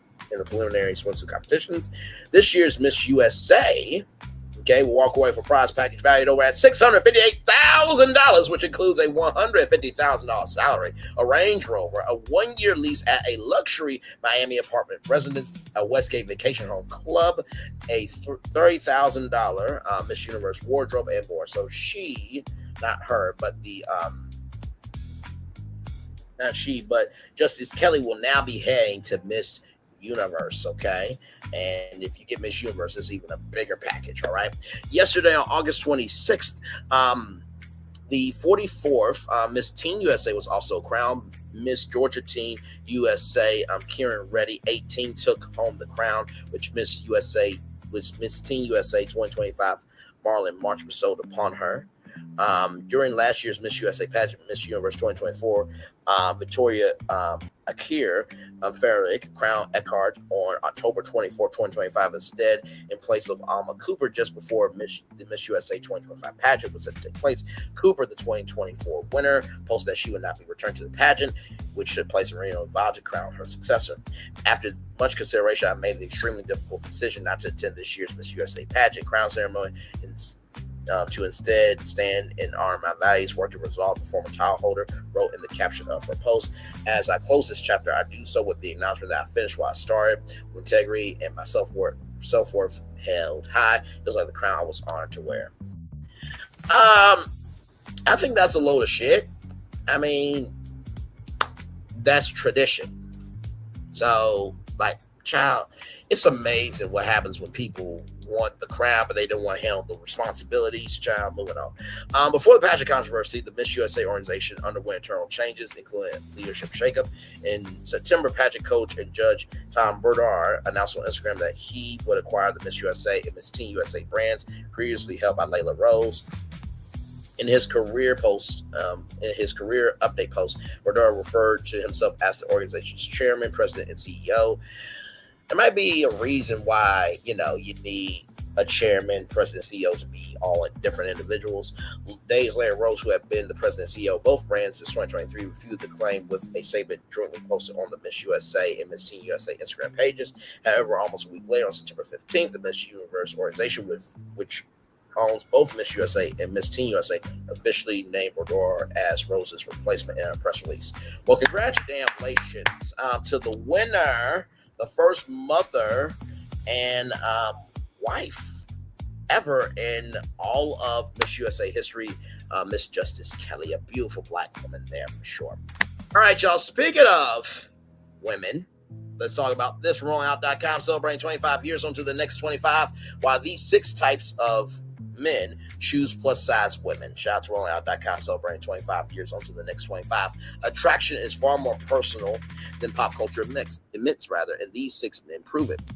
Pop culture loves to pretend attraction runs on a single narrow script, and real life refuses to cooperate. Plenty of men are drawn to plus size women, not as a compromise or passing phase, but as a genuine, deeply held preference rooted in confidence born from real connection.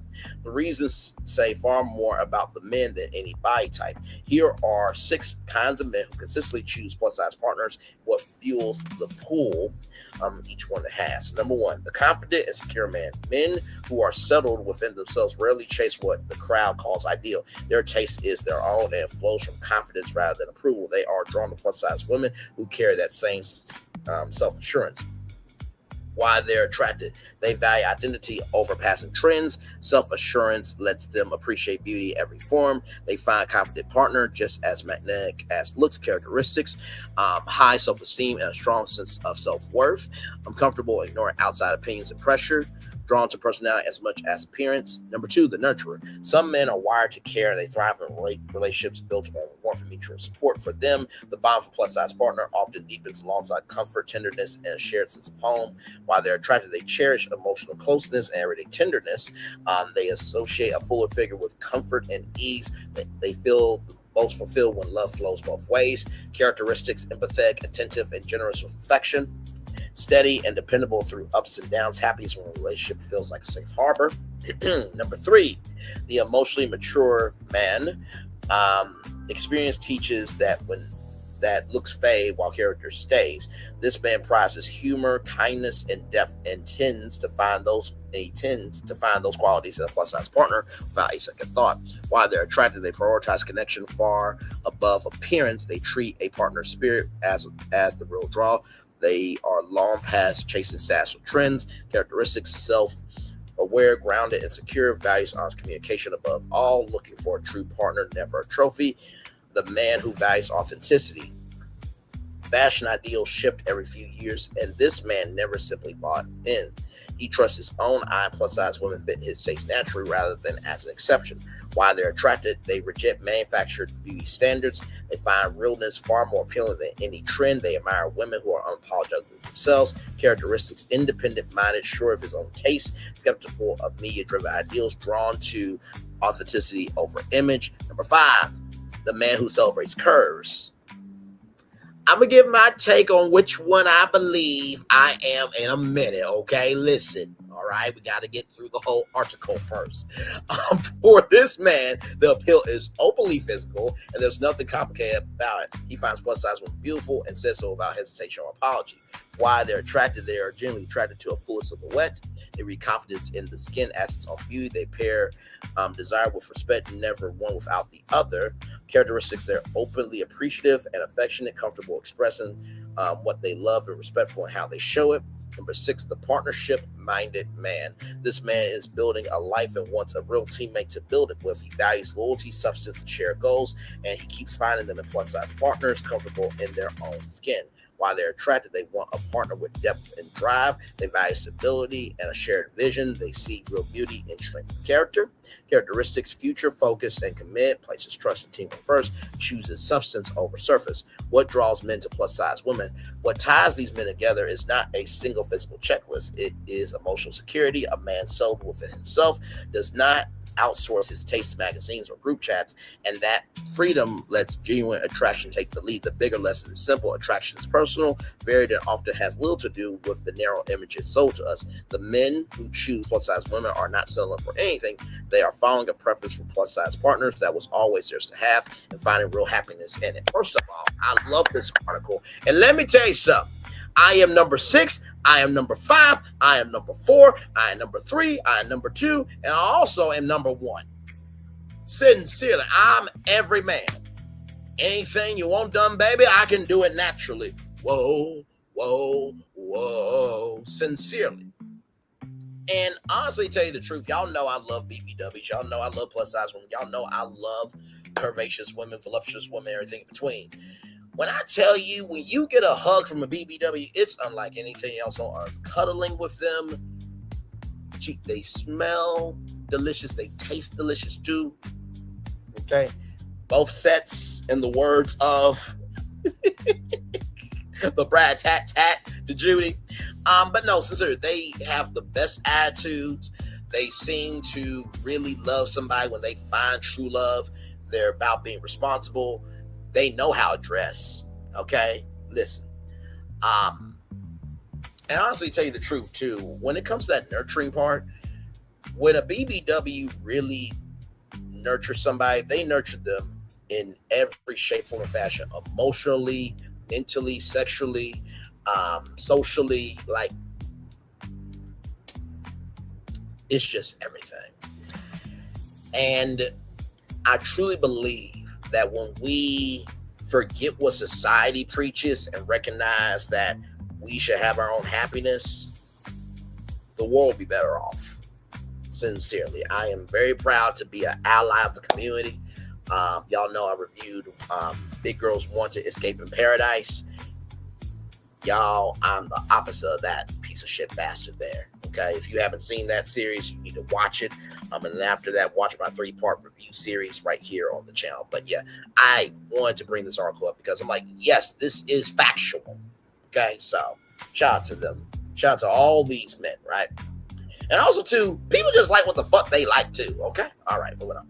So, Rhonda Dumbass. Grand jury finds Rhonda Dumbass administration misappropriated $10 million in taxpayer money to Hope, Florida. Just like the president misappropriated campaign funds to pay off an adult star. Shocking. But yet you decided to take away the Reedy Creek district, right? And you gave Universal their own special district, right? Don't make no damn sense whatsoever. I think this is a commercial for HBCUs, it looks like. Yeah, it does look like that. Shout out to them. Look at that crowd right there. No, it looks like soccer. Yeah, it's soccer. Okay. Shout out to them. Grand jury, and this comes to us from CBS News. Grand jury finds Desantis administration misappropriated $10 million in taxpayer money to Hope, Florida. A state grand jury found the Desantis administration misappropriated taxpayer money when it diverted $10 million from a Medicaid settlement into the Hope, Florida Foundation.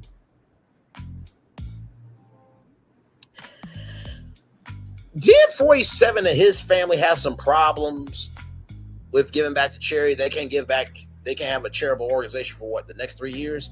Arguing the transfer was part of a sophisticated scheme to fund political activities, according to a copy of the sealed grand jury report obtained by CBS News Miami.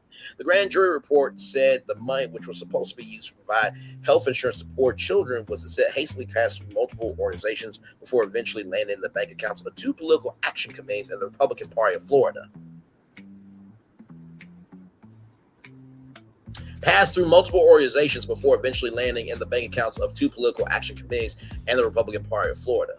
Passed through multiple organizations before eventually landing in the bank accounts of 2 political action committees and the Republican Party of Florida.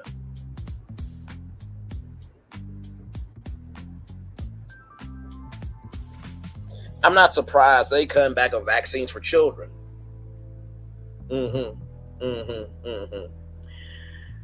Like I said, they tried to get Disney to, follow what they said, and they lost a huge Lake Nona project, which, honestly, tell you the truth, the Lake Nona project we pitched how Walt Disney Studios East Campus should be on Lake Nona. So I think that project should still be happening.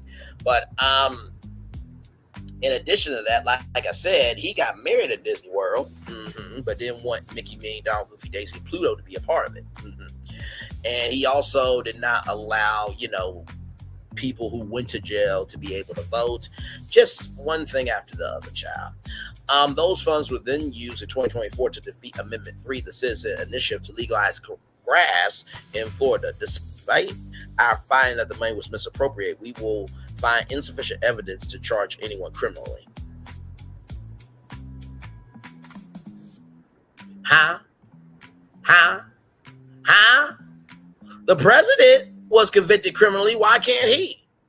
Child, I cannot. The report concluded nobody will take responsibility for deciding the $10 million of taxpayer money will go to Hope, Florida, or had any memory of who made. We recognize that this would be an impediment to criminal prosecution. The report noted while we can't prove who is responsible, is Ron hello, what's the headline? DeSantis administration, Ron DeSantis, go get him, put him in jail, make it do what it do. What are we talking about here?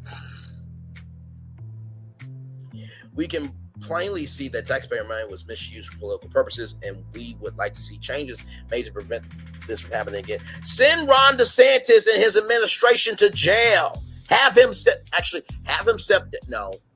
to jail as governor, because he needs to be humbled, disrespectfully, and his administration as well. The grand jury identified the nexus for much of the activity surrounding the transfer of the state as the state's current Attorney General James Upmeyer. So here is the full grand jury report.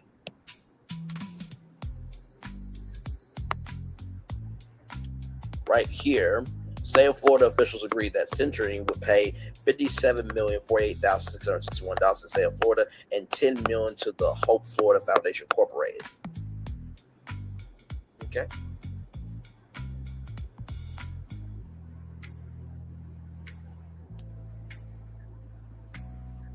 Crazy thing is, Hope Florida is championed by our first lady of Florida, Casey DeSantis. Casey DeSantis, if you stand for anything, you need to stand on business with that. And by the way, Melania 47 had this initiative for foster children. I will say that's a very nice thing, but still, you're 47, so we can't really. We celebrate the action, but we still can't stand you. Although, it seems like you really can't stand him. Like, are you waiting just until, like, y'all out the White House and then you can divorce him? Like, you can divorce him now. Like, 2028's almost here. You know what I mean? Like, let him survive his last year alone. You know what I mean? But then again, hell, you're guilty by association. So moving on.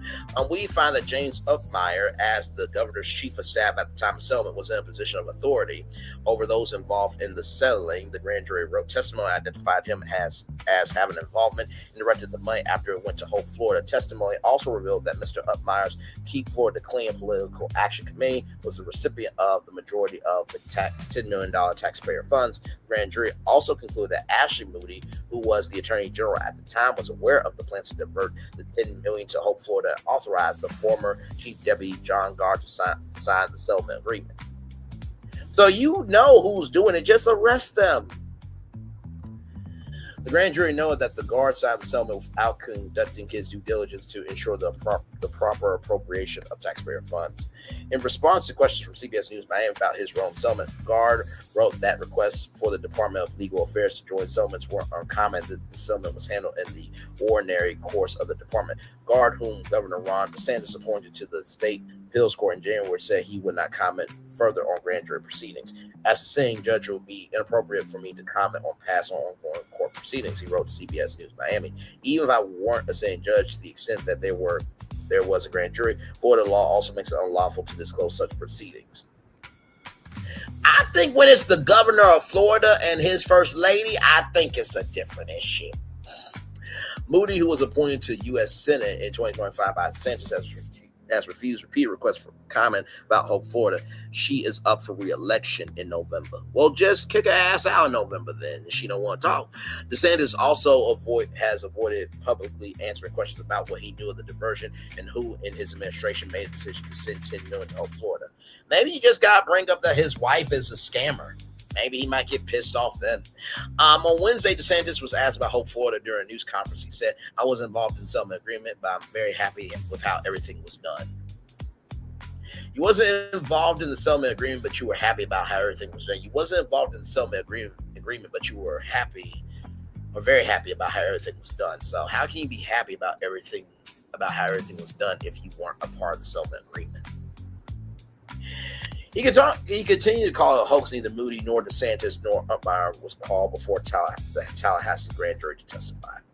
The grand jury report was filed under seal with the Leon County Clerk's Office January 28th. The report's existence had been the subject of intense interest in recent months, with Democratic officials calling for its release and Republican leaders refusing to acknowledge that there even was a report. One source familiar with the investigation said that multiple individuals named in the report, including Upmeyer, have been blocking its release for the last 7 months through closed court proceedings. It's not clear whether those court proceedings currently stand. Earlier this year, the Florida Center for Government Accountability filed a brief with the circuit court in Tallahassee asking to intervene in the case so that it could argue for the report's release. Its request is still pending. Upmeyer, who is up for re-election in November, get them out as well in November, has refused to directly address the question of whether he was blocking the release of the report. Upmeyer's deputy chief of staff wrote to CBS News Miami, grand jury proceedings are confidential. Unauthorized disclosure of those proceedings is a crime. Earlier this year, Upmeyer dismissed the entire affair surrounding Hope Florida as a big nothing burger. I don't think anybody cares about this topic any more than the liberal media, he said in April. When it comes to poor children not being able to have health care, yeah, that's a problem. We will care.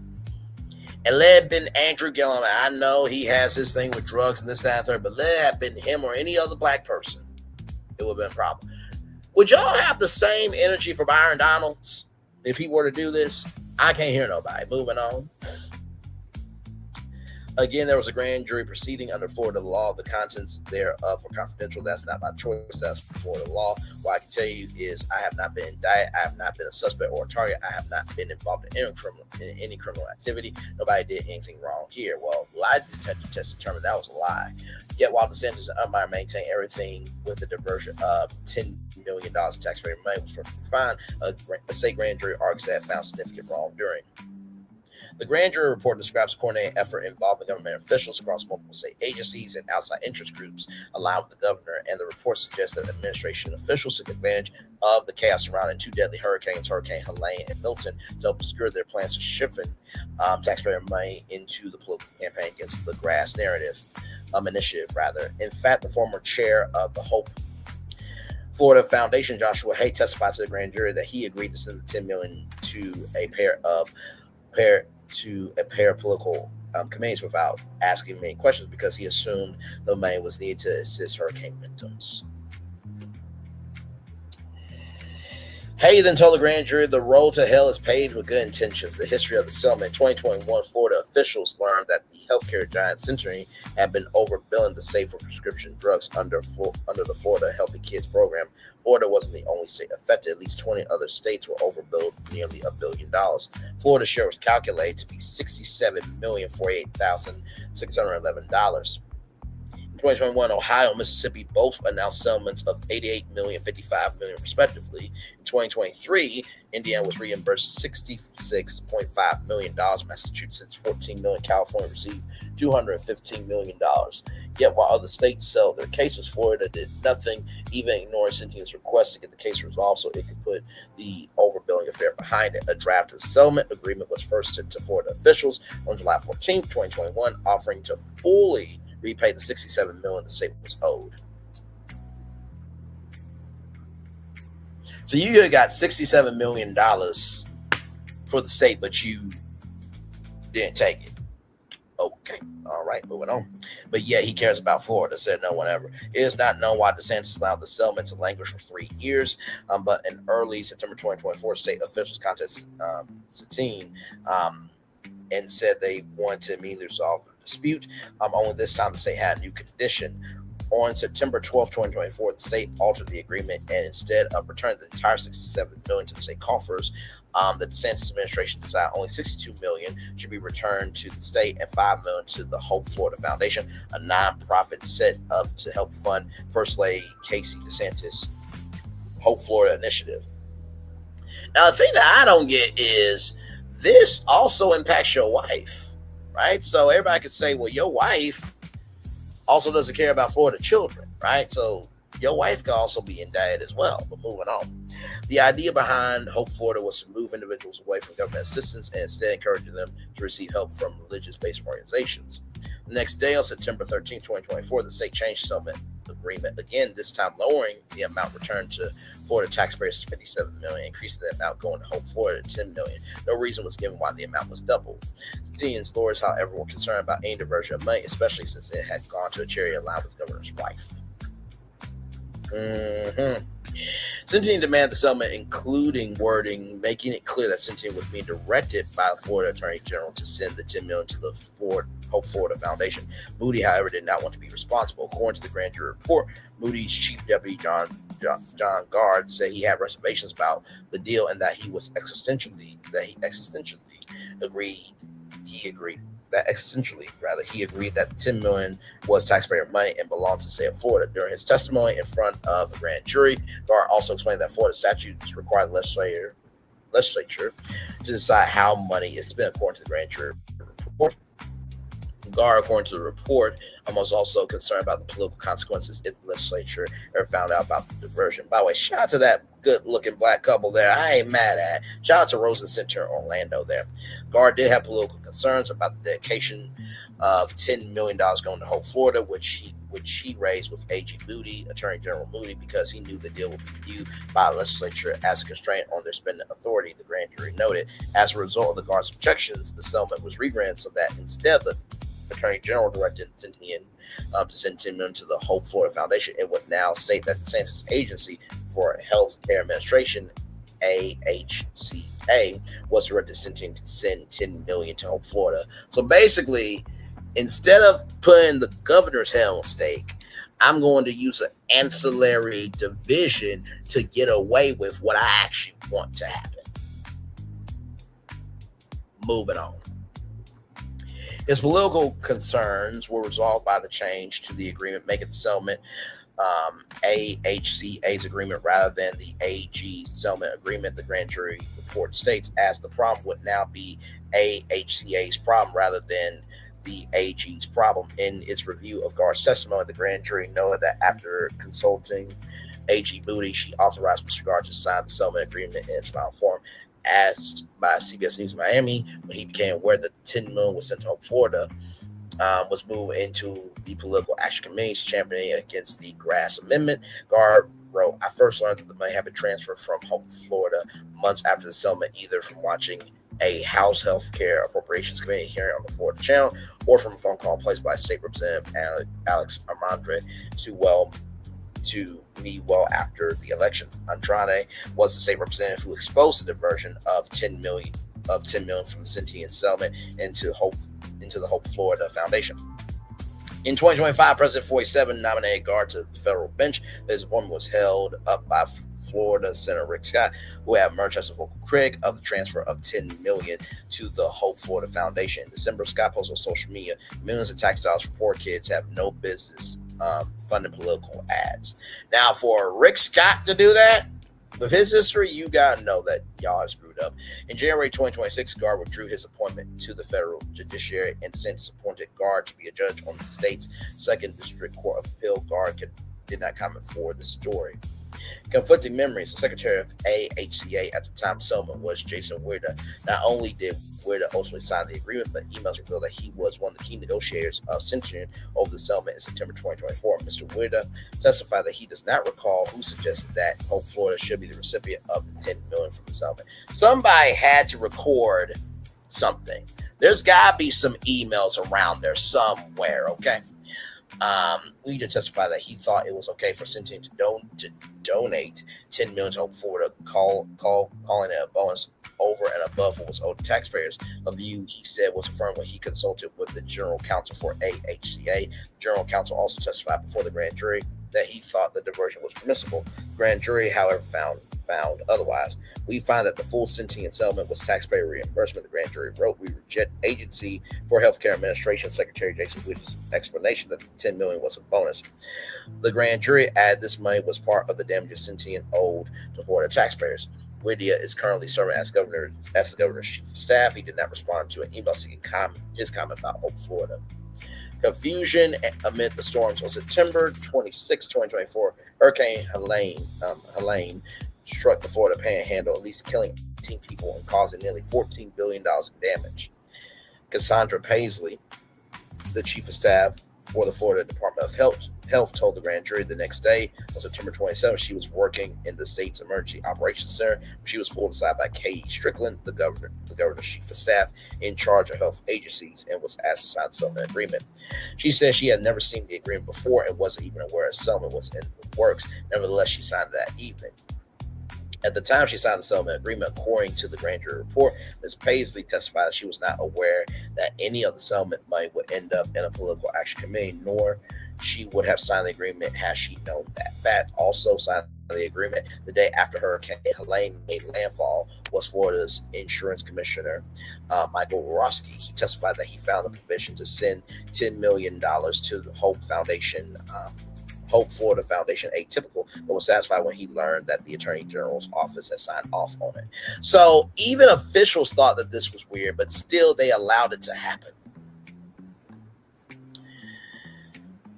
Oh my God. The grand jury also found the repayment schedule outlined in the agreement suspicious, knowing that the state requires the team to wire transfer the $10 million to the Hope Florida Foundation within 7 days, while it also allows Sentient to take more than a year to repay the remaining $57 million to Florida taxpayers. The Sentient settlement itself seemed rushed as it materialized rapidly after years of inactivity. The grand jury know it then once reached. It took a mere 7 days to fund. We believe the rush was due to impending election, which was just 45 days away. Okay. The grand jury also found it questionable that, unlike other states that also issue press releases about their settlements, there was no press release by AHCA or the governor's office to boast the recovery of millions in taxpayer funds. The grand jury also found there was no notification to the legislature of the Sentient settlement. On October 4th, 2024, Sentient transferred the $10 million into the Hope of Florida Foundation's bank account, and no one was more surprised than the chairman of the foundation at the time, Joshua Hay. He testified before the grand jury that prior to the Sentient wire transfer, the largest donation ever made to the foundation was $100,000. He said that he learned about the $10 million with the foundation's attorney, Jeff Aaron, close confidant of Desantis and Ufmer, let him know that the money was coming. Hay, however, testified he soon learned that he wouldn't have the money for long because he was about to receive two $5 million grant proposals. The foundation's board approved the first grant unanimously, and Hay testified that he approved the second $5 million grant on his own. Within 25 days of Hope Florida received the $10 million taxpayer money, it was gone. Now, who's to say that maybe they said, okay, listen, we're going to get this $10 million. We want these two projects to be approved, this, that, and the third, right? So, yes, indeed, right? So then, let's continue on here. I think we're almost done. Hay told the grand jury it probably was best that they didn't hold on to the $10 million because the Hope Florida Foundation lacked the infrastructure to effectively, efficiently give the money to those in need. The grand jury concluded that it never made sense for the Hope of Florida Foundation to receive the money. We were told Hope of Florida was chosen as the beneficiary of the initial donation because Sentient settlement was compensation for ripping off sick, poor children. Hope Florida's mission and work was aligned with the purpose of serving needy children with health issues, the grand jury report notes. Hope Florida was touted by some witnesses as a high-profile project with a high success rate, but were unable to get any evidence to substantiate these representations. I wonder if the health general was a part of this too. He was a black man who said we're not doing measles vaccines. We talked about that here on Brainley's Virtual Tour Live, by the way. The report continues. On the contrary, other witnesses referred to Hope Florida as just a concept and did not have a clear understanding of what it did, where it existed, or how it operated. So we failed to see the nexus between Hope Florida and the Sentient settlement. Even if there was a nexus, it was rendered moot by the fact that the money only stayed in Hope Florida's account for a couple of days. That's still a crime. Following the month, October 9th, 2024, Florida was hit with its second major hurricane less than 3 weeks. Hurricane Milton killed 12 people after it made landfall near Siesta Key. The only reason why I know about Siesta Key because MTV did a show in Siesta Key. So there is. Left 3 million Floridians without power and cost tens of billions of dollars in damage to the state. 2 days later, on October 11th, in the midst of this crisis, Upmeyer, the governor's chief of staff, was on the phone and texted Amy Washington, executive director of Save Our Society from Drugs, telling her that she should apply for a grant from the Hope Florida Foundation, according to the grand jury report. He told her to contact the attorney for the foundation, Jeff Aaron. She does not recall if Mr. Upmeyer suggested an amount, but does know that Mr. Aaron advised her to apply for $5 million, the grand jury reports. So that would mean that they got some intel that this was coming, and then, hey, here's this project, here are all the projects we want to be approved. I know I double spoke that, but it's important to re-emphasize that because this seems like a scheme that Ron DeSantis set up to come to us with the bullshit. Shout out to Mama Joyce. At approximately the same time, Mark Wilson, executive director of Secure Florida's Future and the president of the Florida's Chamber of Commerce, testified he was told by the Chamber's lobbyists that Secure Florida's Future should apply for a $5 million grant from Hope Florida. Wilson submitted the proposal on October 13th, 2024, outlining how Secure Florida's Future would use the $5 million to raise awareness about Hope Florida through webinars, podcasts, in-person statewide summits and meetings, newsletters, surveys that would help accelerate the momentum Hope Florida had already created in Florida. Less than a week later, Florida approved the grant and sent Secure Florida's Future $5 million within days. Nearly all the money, $3.75 million, was then transferred to Upmeyer's Political Action Committee, Keep Florida Clean. Rawson from Save Our Society from Drugs filed her grant application to the Hope Florida Foundation on October 18, 2024, and within hours was informed that she was approved. The $5 million was transferred to her account on October 22nd. According to the grand jury report, within a week, she distributed $4.75 million to Upmeyer's Political Action Committee, Keep Florida Clean. The grand jury found she stated that she was not directed by anyone as to how to spend the money. The grand jury said that both Mark Wilson and Amy Rawson mischaracterized the purpose of the funds in their grant applications to the Hope Florida Foundation. The grand jury noted that in both grant applications, they stated the money would not be used for political purposes, and yet the money was almost immediately transferred to Upmeyer's Political Action Committee. According to a forensic accountant who analyzed the bank records for the grand jury, Upmeyer's PAC received a total of $8.5 million from Secure Florida's Future and Save Our Society from Drugs. Upmeyer's Political Action Committee then sent $7 million to the Republican Party of Florida, and the additional $1.23 million to another PAC to chair the Florida Freedom Fund.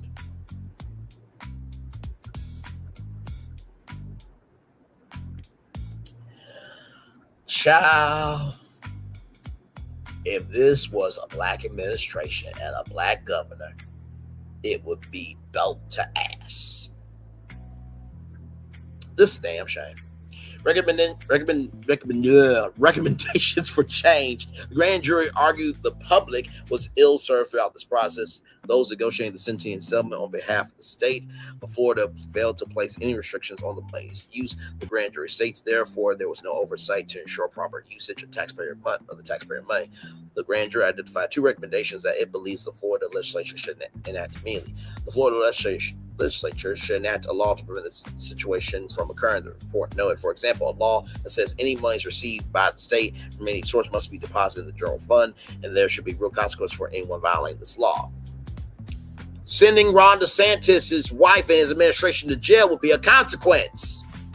The grand jury also said the legislature should enact clear laws setting requirements for how groups like Hope Florida can use taxpayer funds, ensuring usage of the funds are tracked and monitored, and provide consequences for violation of these mandates. Baby, the Hope of Florida is shut down permanently, never to be formed again in any shape, form, or fashion. That's a consequence too.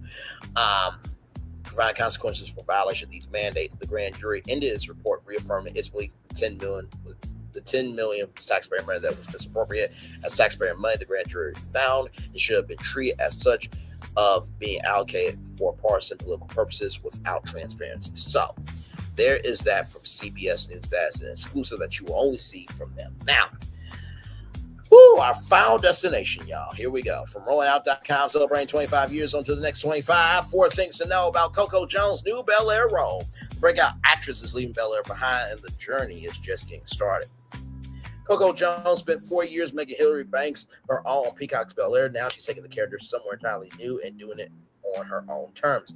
Jones is set to headline Hillary, a spinoff that moves the beloved character out of Bel Air, California, and into the energy of New York City. The announcement marks a significant return for both the actress and the franchise that helped launch her into the cultural conversation. First of all, Disney Channel, okay? She's been out here a very long time. We're not going to do that.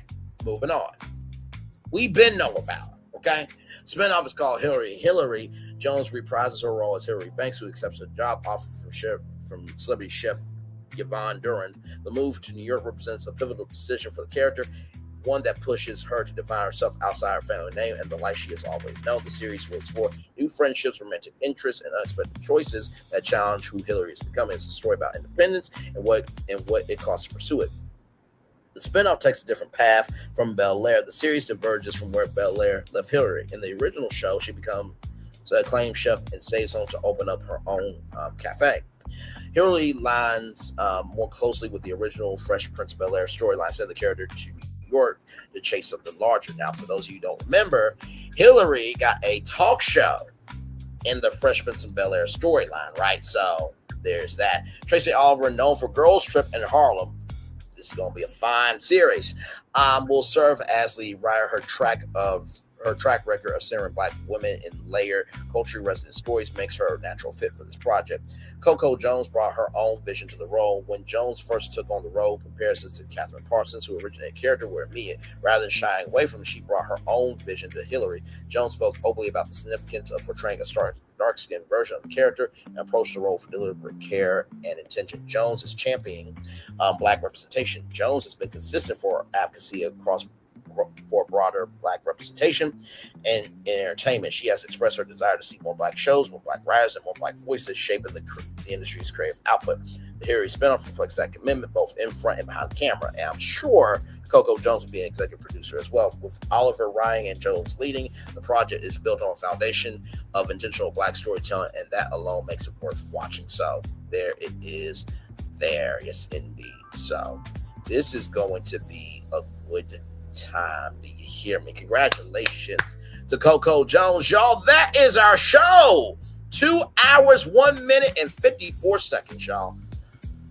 Woo! What a show! What a show! What a show! What a show! What a show! What a show! What a show! My God. Man. Like I said, I try my very best to make sure that you guys are getting something that is not only true, real, but it's also more than what is just talked about, right?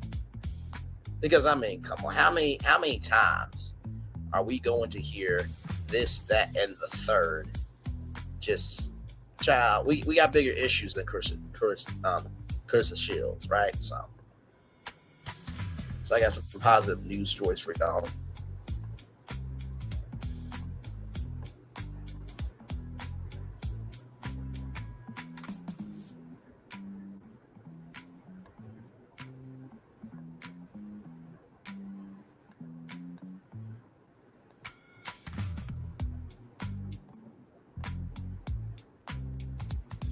Man, that was a jam-packed show.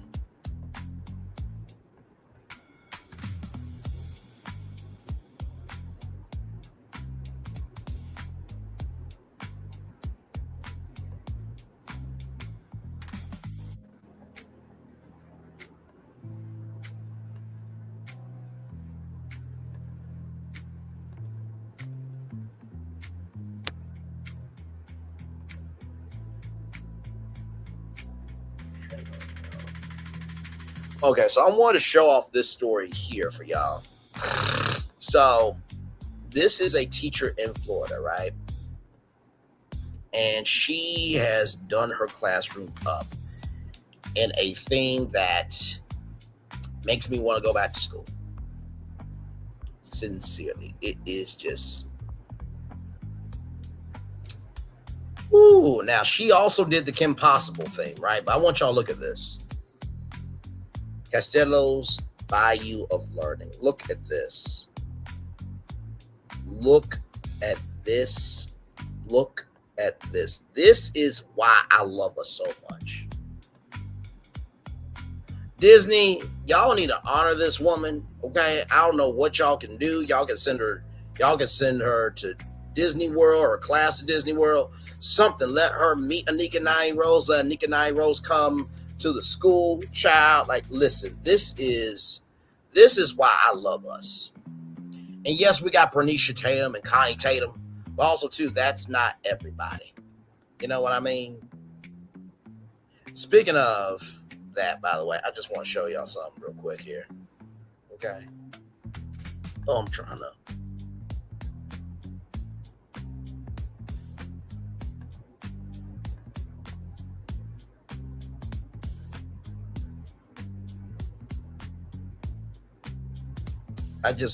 Okay. Hello. We got fine black. Hello. And hello. Okay. Queen Riri. All right. So listen, we got plenty of good things to talk about. By the way, China Ann McClain. Daisy. In The Great Gatsby, she seems to be really doing her job there. So which are you then?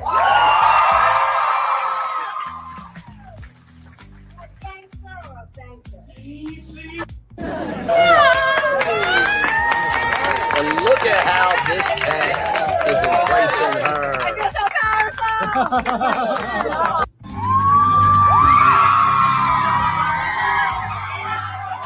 See there? I always love showcasing to you.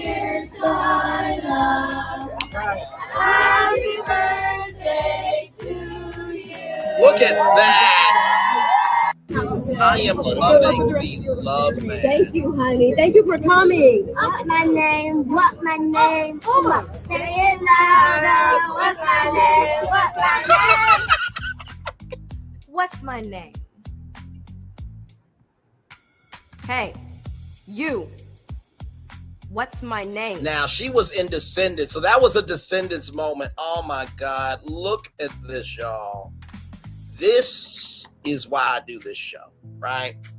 I'm just going to show you multiple stories. So this one here, this one's from the Shade Room, y'all. I want y'all to see this. Check this out. You know, I started stripping at such a young age. Do you know what a stripper is? Yeah, a person who dances naked. Why you have to say it like that? Because you told me exactly what that is. I had to tell you. In that exact detail. I said it just like that? Yeah. Well, I had to tell you because... Out the mouths of babes! In a different detail. Well, which way did you want me to say it? Oh, a person that... I don't know how else to say it. Dances without clothes. My mom is so honest with me because she doesn't want me to, in the future, to look at Instagram or TikTok or anything. I'll see stuff that she didn't tell me about. I had to tell you because I don't want you to get older and then go online or you hear things about me because you know your mom be on the media. A lot, yeah. For work. It's for work. But I don't want you to grow up and then... Now, let me just say this. I know Jocelyn Hernandez has been through a lot. Some of it not by her fault. Some of it by her own fault. But to be that real with her, well done, and well done.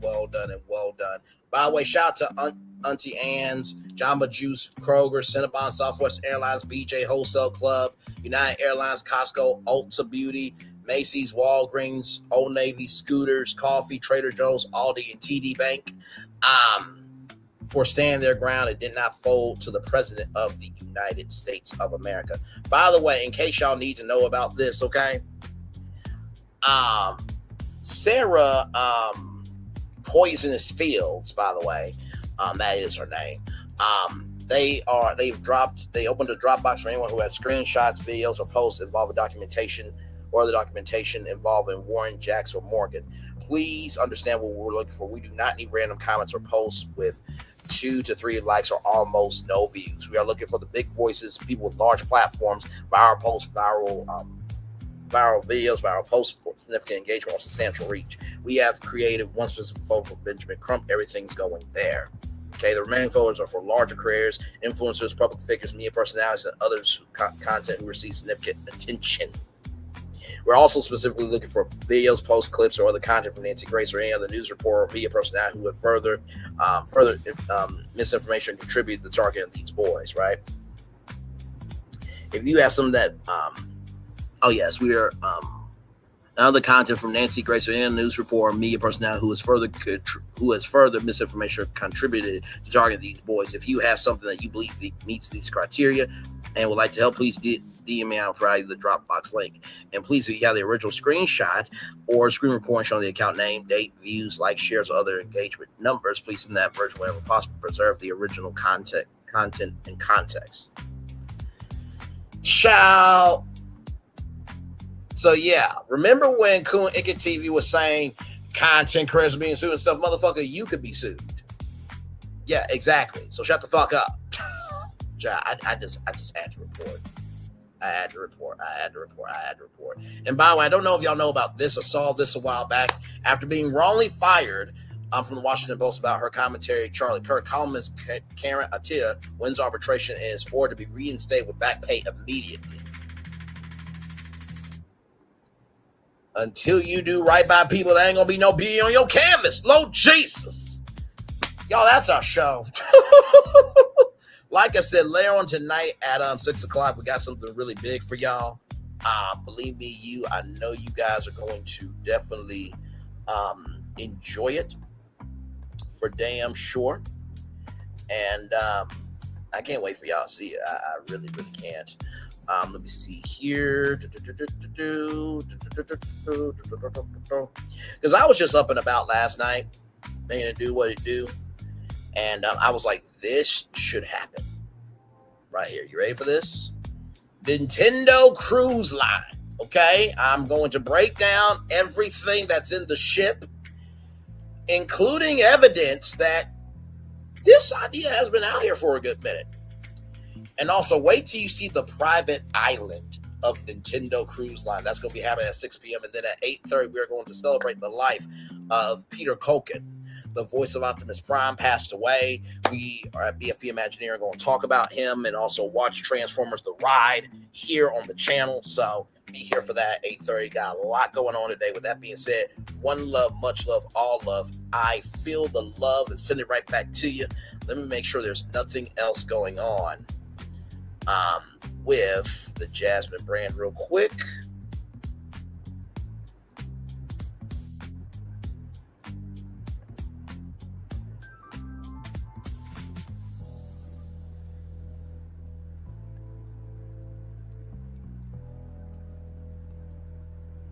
I told y'all about Stephen A. Smith going on, Kerry Champion and Jamel Hill's, podcast. But for those of you who do not know, Gladys Knight is stepping away, everybody, in case you guys did not know. So according to reports, people close to her worried that she wasn't well enough to take the stage before her July 25th show at the Hollywood Bowl. Those fears proved warranted when she turned back mid-song during a midnight train to Georgia to try to walk off before a backup singer intervened. Right? So just prayers up to Gladys Knight. As you guys know, we have been losing a lot of people. Okay. And to everybody else that has been lost, we are praying for your families and your friends and everybody in between.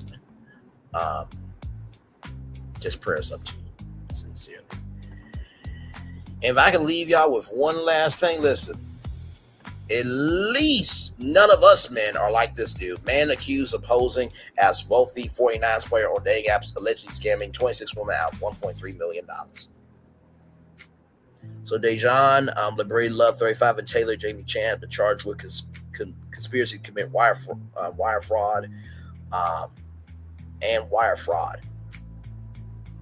Destiny Payne, you had anything to do with this child? Anyway, moving on. Y'all, I gotta go for real. One love, much love, all love. I feel the love and send it right back to you. Bye, everybody.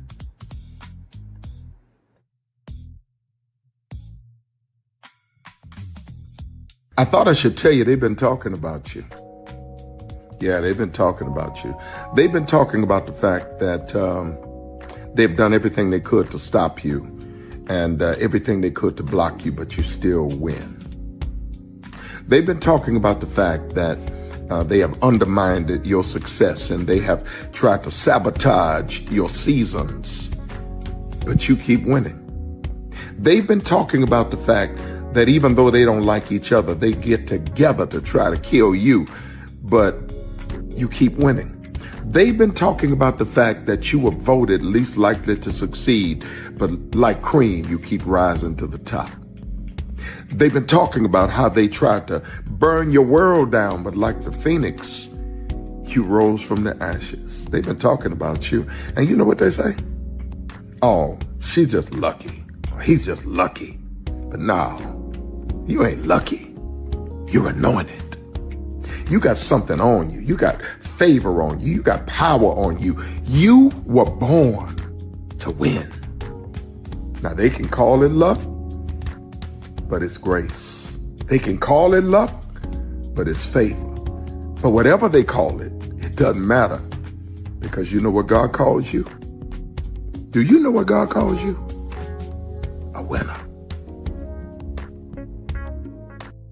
I thought I should tell you, they've been talking about you. Yeah, they've been talking about you. They've been talking about the fact that they've done everything they could to stop you and everything they could to block you, but you still win. They've been talking about the fact that they have undermined your success and they have tried to sabotage your seasons, but you keep winning. They've been talking about the fact that even though they don't like each other, they get together to try to kill you, but you keep winning. They've been talking about the fact that you were voted least likely to succeed, but like cream, you keep rising to the top. They've been talking about how they tried to burn your world down, but like the phoenix, you rose from the ashes. They've been talking about you. And you know what they say? Oh, she's just lucky. He's just lucky. But no, you ain't lucky. You're anointed. You got something on you. You got favor on you. You got power on you. You were born to win. Now they can call it luck, but it's grace. They can call it luck, but it's favor. But whatever they call it, it doesn't matter, because you know what God calls you? Do you know what God calls you? A winner. I thought I should tell you, they've been talking about you. Yeah, they've been talking about you. They've been talking about the fact that they've done everything they could to stop you and everything they could to block you, but you still win. They've been talking about the fact that they have undermined your success and they have tried to sabotage your seasons, but you keep winning. They've been talking about the fact that even though they don't like each other, they get together to try to kill you, but you keep winning. They've been talking about the fact that you were voted least likely to succeed, but like cream, you keep rising to the top. They've been talking about how they tried to burn your world down, but like the phoenix, you rose from the ashes. They've been talking about you. And you know what they say? Oh, she's just lucky. He's just lucky. But no, you ain't lucky. You're anointed.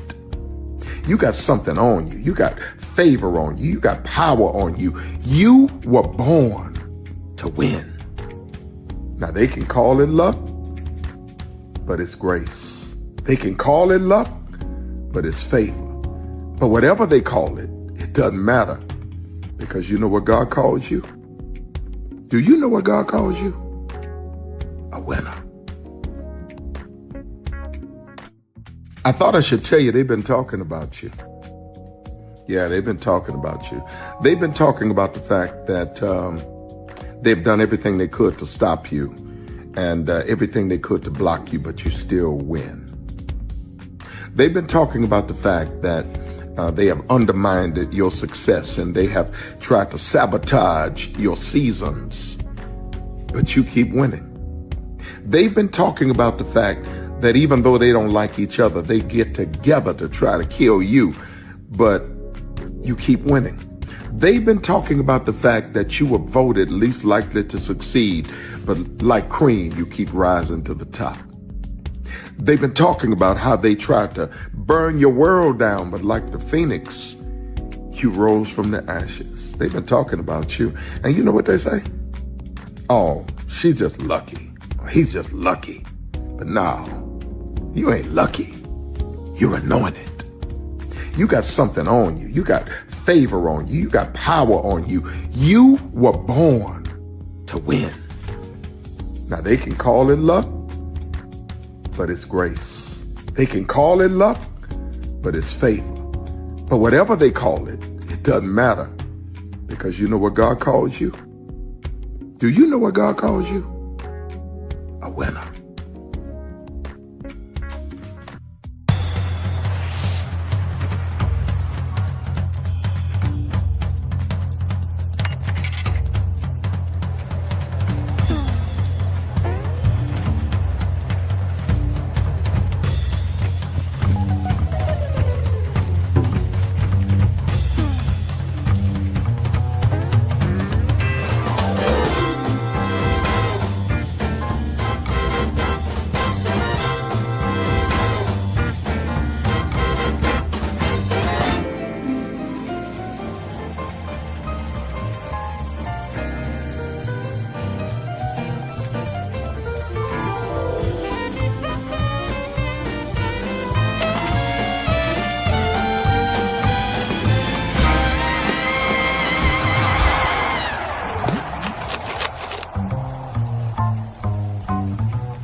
Come with me if you want to live a more delicious life. Oh, maybe we should get in the van. In this world, we don't get to control much. The past, male pattern baldness. What geese? Got one right now.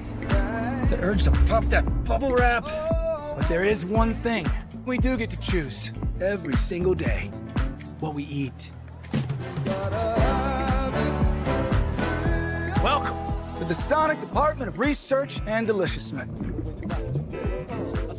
We have everything you want, didn't know you wanted, and some things you didn't know were possible. Because we believe if you're not having fun, you're not living free. So come on, let's live a little.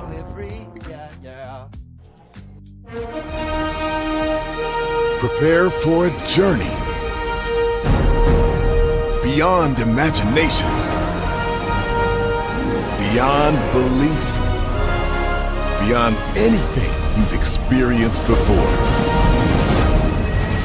Universal Epic Universe, a new theme park where you'll step through extraordinary portals to 5 immersive worlds. Prepare for a cosmic voyage of discovery, an isle of fire-breathing excitement, a shadowy world of monsters and mystery, new wonders in the wizarding world, and a new way to play. Plus the splendor of a magnificent resort hotel overlooking the park. It's all new excitement at Universal Orlando Resort. A week's worth of vacation thrills with 4 amazing theme parks, a variety of spectacular themed hotels, and incredible dining and entertainment. It's all at Universal Orlando Resort, where you'll find new adventures every day. Explore the astonishing worlds of Universal Epic Universe at Universal Orlando Resort. Because here's the thing, a good streamer can find other content. Because here's the thing, a good streamer can find other content. Because here's the thing, a good streamer can find other content. Because here's the thing, a good streamer can find other content. Because here's the thing, a good streamer can find other content. Because here's the thing, a good streamer can find other content. I've been moving on my own accord, covering Black culture. There is more to life. I heard that, friend. Braylon, shout out to Braylon. Make sure y'all go follow Braylon in case y'all haven't. I love your content. I have been moving on my own accord, covering Black culture. There is more to life. I heard that, friend. Braylon, shout out to Braylon. Make sure y'all go follow Braylon in case y'all haven't. I love your content. I have been moving on my own accord, covering Black culture. There is more to life. I heard that, friend. Braylon, shout out to Braylon. Make sure y'all go follow Braylon in case y'all haven't. I love your content. I have been moving on my own accord, covering Black culture. There is more to life. I heard that, friend. Braylon, shout out to Braylon. Make sure y'all go follow Braylon in case y'all haven't. I love your content. Child, Braylon been over there doing his thing, minding his GD business, staying out of trouble, trying to get the folks some positive stuff to talk about. Besides lying all the damn time. Child, Braylon been over there doing his thing, minding his GD business, staying out of trouble, trying to get the folks some positive stuff to talk about. Besides lying all the damn time. Child, Braylon been over there doing his thing, minding his GD business, staying out of trouble, trying to get the folks some positive stuff to talk about. Besides lying all the damn time. Child, Braylon been over there doing his thing, minding his GD business, staying out of trouble, trying to get the folks some positive stuff to talk about. Besides lying all the damn time. Child, Braylon been over there doing his thing, minding his GD business, staying out of trouble, trying to get the folks some positive stuff to talk about. Besides lying all the damn time. Child, Braylon been over there doing his thing, minding his GD business, staying out of trouble, trying to get the folks some positive stuff to talk about. Besides lying all the damn. Good morning, TikTok. Can I have your attention? Good morning, TikTok. Can I have your attention, please? Girl, are you ticking? Are you talking? Cause no. Good morning, TikTok. Can I have your attention, please? Girl, are you ticking? Are you talking? Cause knowledge is knocking. Then I want to talk to you real quick about ignoring a bitch. Oh, there's power in turning the other cheek. Now, I'm going to tell you something. One thing about people that like to throw shade, you don't fight shade with shade. The only thing that overrides and destroys the shade is the sunlight. See, your light gotta be so bright that you keep that bitch where they belong. In the shadows, the dark. The bitch is invisible, and we don't see you, girl. See, you don't go back and forth with a person that's hating on you, because when you do that, you become just like them. A weak bitch. So the next time they mention your name in a status, or your name come up in a conversation, don't respond because you're too high to look that low. We can't go back and forth with people that we can't reach and that's not on our level. We not sitting at the same table eating the same meals.